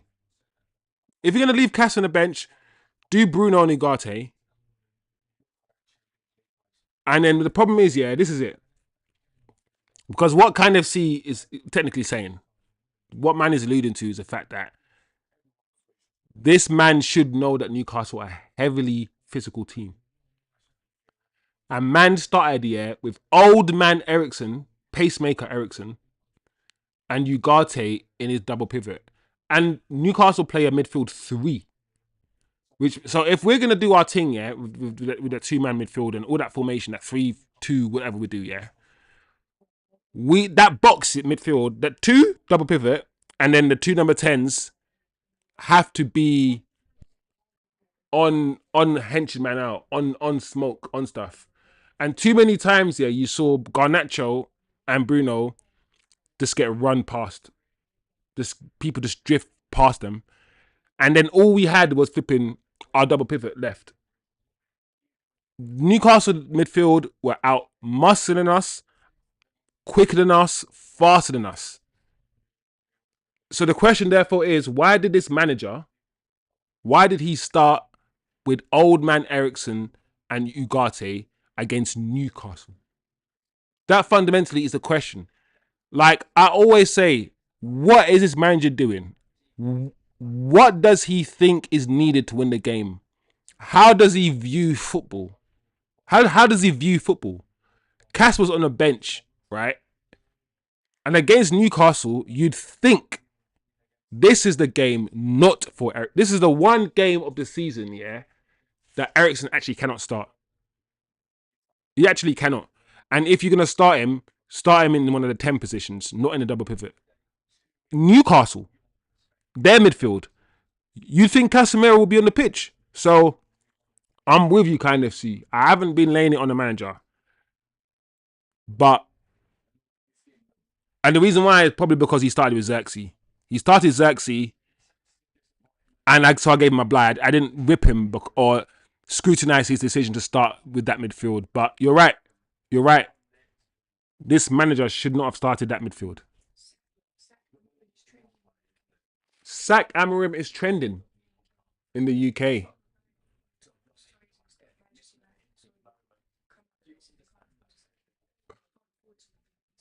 Oh, Man United. So Man United said they can't afford to sack him. Rather than we won't sack him because we believe in him. It's like, no, we can't afford to sack him.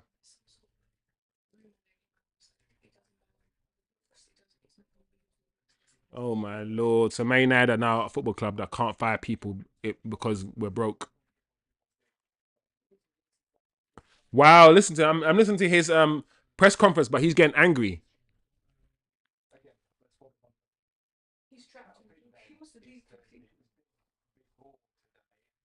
He's angry, Amrim. I'm watching the press conference right now, and he just looks angry.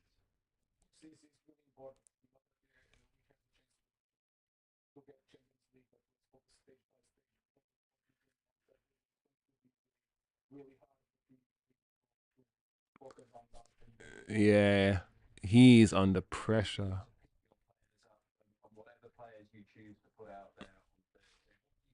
What do you do to pick your players up? Oh no, he's getting them them questions, man.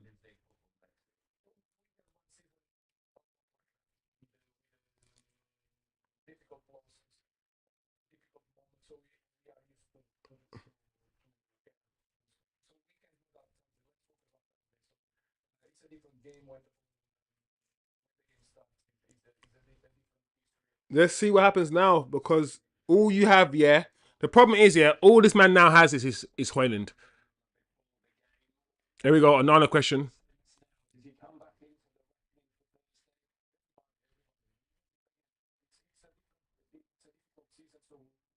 Like He starts Hojlund every single game now. I mean, he starts him almost every single game. Today, I was surprised he didn't start him.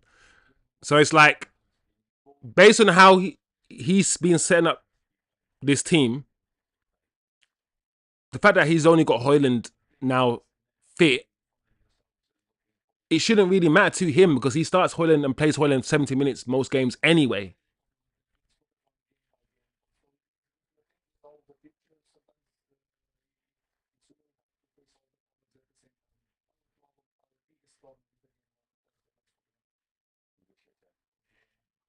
Wow.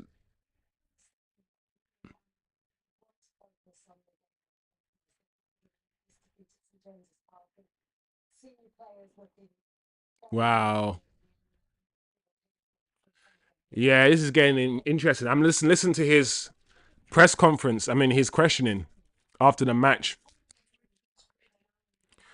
Like you said before, there is a garnacho magnet that pulls him out of the middle. He should start a more mature midfielder over 17 to help the pivot. Yeah, it's this is the I think this is the difficulty. Yeah, Amarim has. Amarim needs to Man United need to score goals, and as frustrating as Garnacho is as a footballer, and we can talk all day about how frustrating he is. He offers something, something. The issue is the other way, defensively, structurally, and everything else. He is bad for us. So it's almost as if like you're biting your tongue just in hope that he does something. It's like, and if you play someone else in that position, like I don't know, a Kobe Mainu, you might get more control. But Kobe's not hasn't got any pace. He hasn't got any speed. So you know you're not gonna get that from Kobe. So it's almost as if it's like he's always making decisions, yeah, often between two incomplete things. Like I can either choose Garnacho, who can run the other way, but he's shit at everything, or I can choose Kobe, who can't really run, but can hold the ball up and play a little bit of football. It's like there is no perfect option for him. So there's always sacrifices. There's always in every area.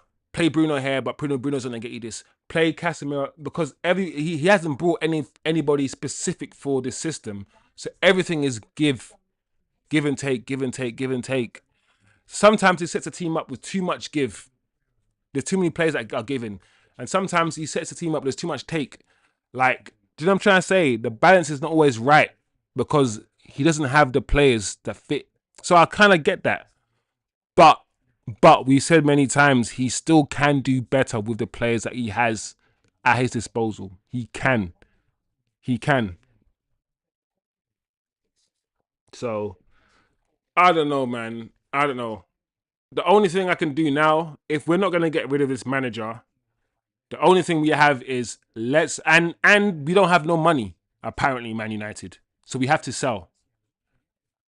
So the only thing I have left is hope. I've got nothing objective, yeah, to latch onto apart like to make me believe that next season's gonna be better. Apart from the fact that we have a formation that we've settled on, so we will now be signing players based on the formation to fit in the formation. That's the only sort of like objective thing I can hold on to be like, yeah, next season we could be better. But other than that, it's just hope I have. It's just me hoping that we'll be better. That's it. That's all I have. So I don't know, kind of see, bro. Like, I hear what you're saying. I'm with you most of the time. Like I said, like I don't know about this manager. I don't know. And I'm with you, like I said, I don't really want to hear Zirkzee's injured excuses because for about 90% of the games you started Hojlund. Anyway, even when Zirkzee has been fit, even though he's a better footballer. So now I don't want to hear Zirkzee's injured. We can't do this. So Zirkzee, no, I don't want to hear it. So Kobe would at least keep the shape in the middle and help out the midfield. Also, there is Mount versus Newcastle. Mount yeah. No, I can't disagree with what you're saying. I can't disagree with what you're saying. That's it. If you take away Garnacho, right, and play, let's say, Mount, you're gonna have Ericsson, Ugarte, Mount, Bruno, essentially four midfielders in that box, right? So that would make us more robust.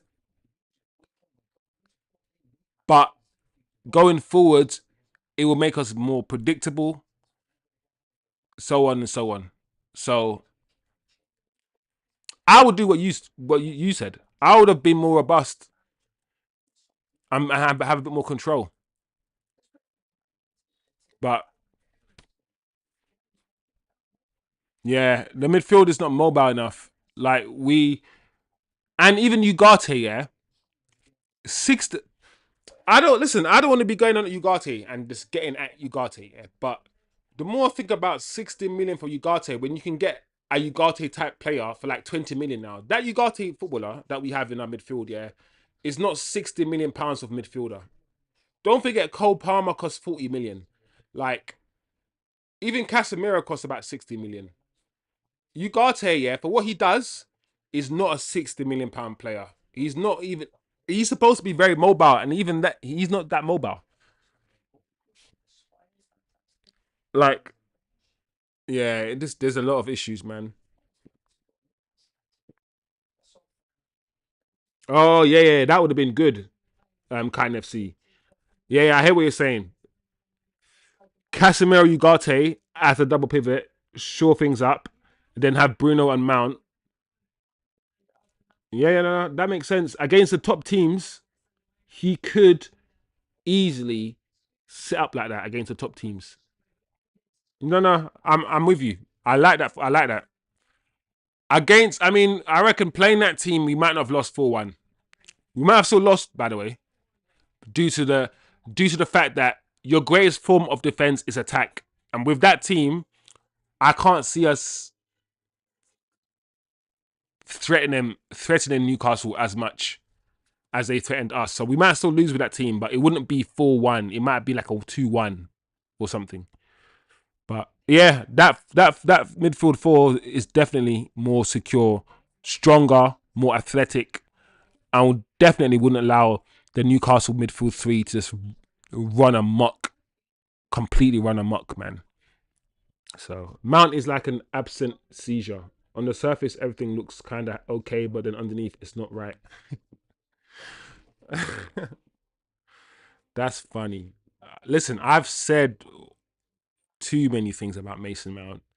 I don't understand why we bought Mason Mount. Mason Mount was never the type of footballer that sets the world alight. Like Ten Hag, yeah, has done so much wrong. The fact that we spent 55, 60 million, our signings, yeah, our midfield signings, yeah, have been absolutely diabolical. Like we spent 55 million pounds, yeah, on Mason Mount, yeah, and we knew, yeah, that he was injury prone. Like at Chelsea, he was injured all the time. We bought him while he was injured. We got fleeced. This guy, yeah, this guy's contract was about to run out next year, and we got him for 55 million pounds, only for him to spend the whole season injured. So we could have waited and got him for free at the end of the end of the next season. So we spent 55 million on Mount, 65 million on Casemiro, and to be fair, Casemiro won us the flipping Europa League. I mean, the FA Cup and the Carling. That season we had, yeah, the first season when Casemiro was just scoring bare headers, and that defensive trio of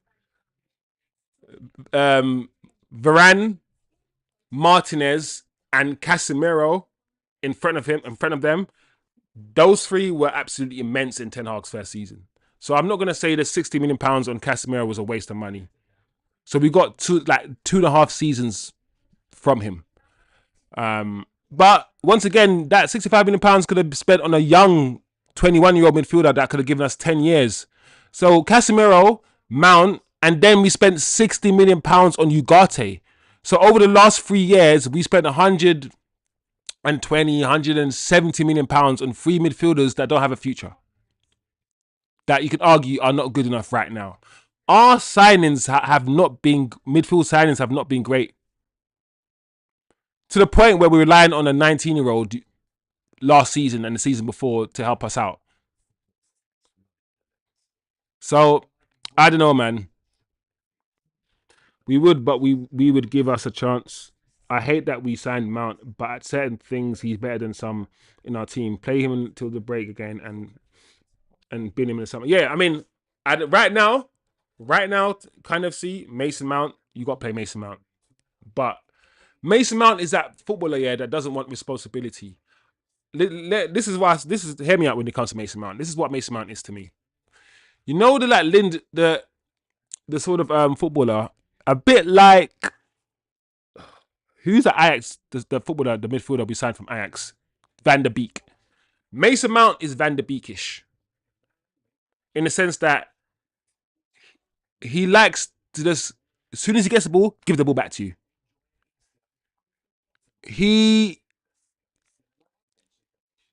He's got a very quick brain in terms of he makes his mind up what he wants to do, but Mason Mount is not somebody he takes responsibility.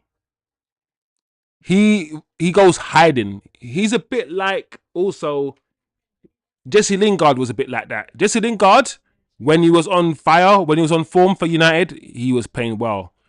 But often Jesse Lingard will find himself in the little pockets, and rather than get the ball and turn and do something with it, he'll just get the ball and pass it back straight away. Safe. Mason Mount can be tidy, but he doesn't do anything. Does that make sense? Like, he's just meh. He's just keeps it tidy sometimes. He runs off the ball. Like, he's a runner. He goes missing in many, many games. When I watch him for Chelsea, he would go absolutely missing in games. So I'm like, he's an off-the-ball merchant. He's that he runs, tracks back, gives you all of this work rate, all of these things that the fans like. He might do a little slide tackle. He'll get into a little fight to get the fans on his side. But he's of no substance. He's like some bland English gravy. That's Mason Mount to me. Does that make sense? Like, I hate that when you say Mount. I don't think Mount Highs, he's just not that good. What managers like about Mount is that he will do exactly what they ask. I hear you. I don't think he hides purposely. I don't think Mount, yeah, is like, oh, I'm scared of the ball, let me hide. Purposely. Like someone like, I don't know, who? Someone like, who do we have before that plays for Lazio? The blonde one. It's like someone like Scott McTominay. I just feel like there'll be a half an hour in the game, yeah? A half an hour in the game will go by and you won't hear Mount's name. And he will just do one touch and then pass it back to you. And do you know what I'm saying? He doesn't. I need more from Mount. That's all. I've never rated him. You know when you watch a footballer and they don't have any outstanding qualities, is that what is Mason Mount's outstanding quality on the ball? And I'm like, Mason Mount is that 6 out of 10 player who's decent passer, decent shot. He's got decent shot. His IQ is decent. Mason Mount is that 6 out of 10 footballer that he's not outstanding at anything. And I don't like those footballers. I like special ballers. I like someone who's a special dribbler, I like that. I don't like the whole I'm 6 out of 10 on everything or 5 out of 10 on everything. I'm just average. I mean, you do need those ballers in your team because you can't have a team full of exceptional footballers and maverick ballers. You do need that sort of baller in your team to be fair. But I don't know, man. I'm not always the biggest fan of Mason Mount, but I get Mason Mount. I understand why. Like Kind of C says, yeah, I understand why coaches and other managers like Mason Mount. Like, if you're a system coach and you give Mount a specific instruction, like Kind of C says, Mount will carry out your instruction to the best of his ability. Like, I think Mount is like the best system baller. I think that's my problem. he just fits a system because he just does his job. Do you know what I'm saying? He's not gonna do anything maverick. He's not gonna do a step over and drop a shoulder or something like that. He's not gonna do that. And I think that's probably what my issue is. He's not special. He's just average at everything. And sometimes the footballers that are just average at everything, they frustrate me more sometimes than the footballers that have exceptional qualities but are not good at other things. Sometimes. This is how I see football. Anyway. Yeah, man, big up yourself, kind of see, man. Thanks for passing through at the end, as always, man. It's always good to have a conversation, have a chat with you about football, man. We usually see football in a similar way, but always good to have different opinions and on ballers and what you like and generally how you see football and our approach to football is slightly different, but mostly the same. So yeah, man, big up yourself, kind of see. He's a D-Tech Park. No, I wouldn't even say that. I don't like Mason Mountain's not. I wouldn't call him the D-Tech, more like a B-Tech. But yeah, but Park, yeah, he is, bro. That's what I'm trying to say. You've got it perfectly. I forgot about Ji-Sung Park. If there was one footballer that you could compare Mount to, it probably would be Park, right? All action footballer who doesn't have loads of weaknesses in his game. Like he can do things, but it doesn't have any exceptional qualities. He will run and run and run with his lungs. He will trap back.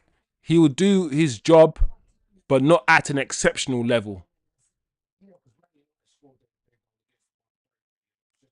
Yeah, yeah, Park is a good, almost perfect comparison, to be fair. But yeah, bro, big up yourself, man. Need to eat some food now, relax myself, spark up, and forget about this game I just watched. You know them ones. But yeah, man, big up yourself, bro. Share the video, subscribe, all them things there, man. Let's try to get to 1,000. Let's try to get to 300 subscribers, people. Thursday's game against Lyon, we have to win that game. We don't have Zirkzee, so I don't know. Guys. But yeah, big up yourselves, everybody, man. This has been a shit game. We lost today, but the stream, the chat saved my mentality, saved my brain, saved me from getting angry and getting vexed. So yeah, big up yourselves, people. And we will be back here on Thursday. Fingers crossed, hopefully for the win. So yeah,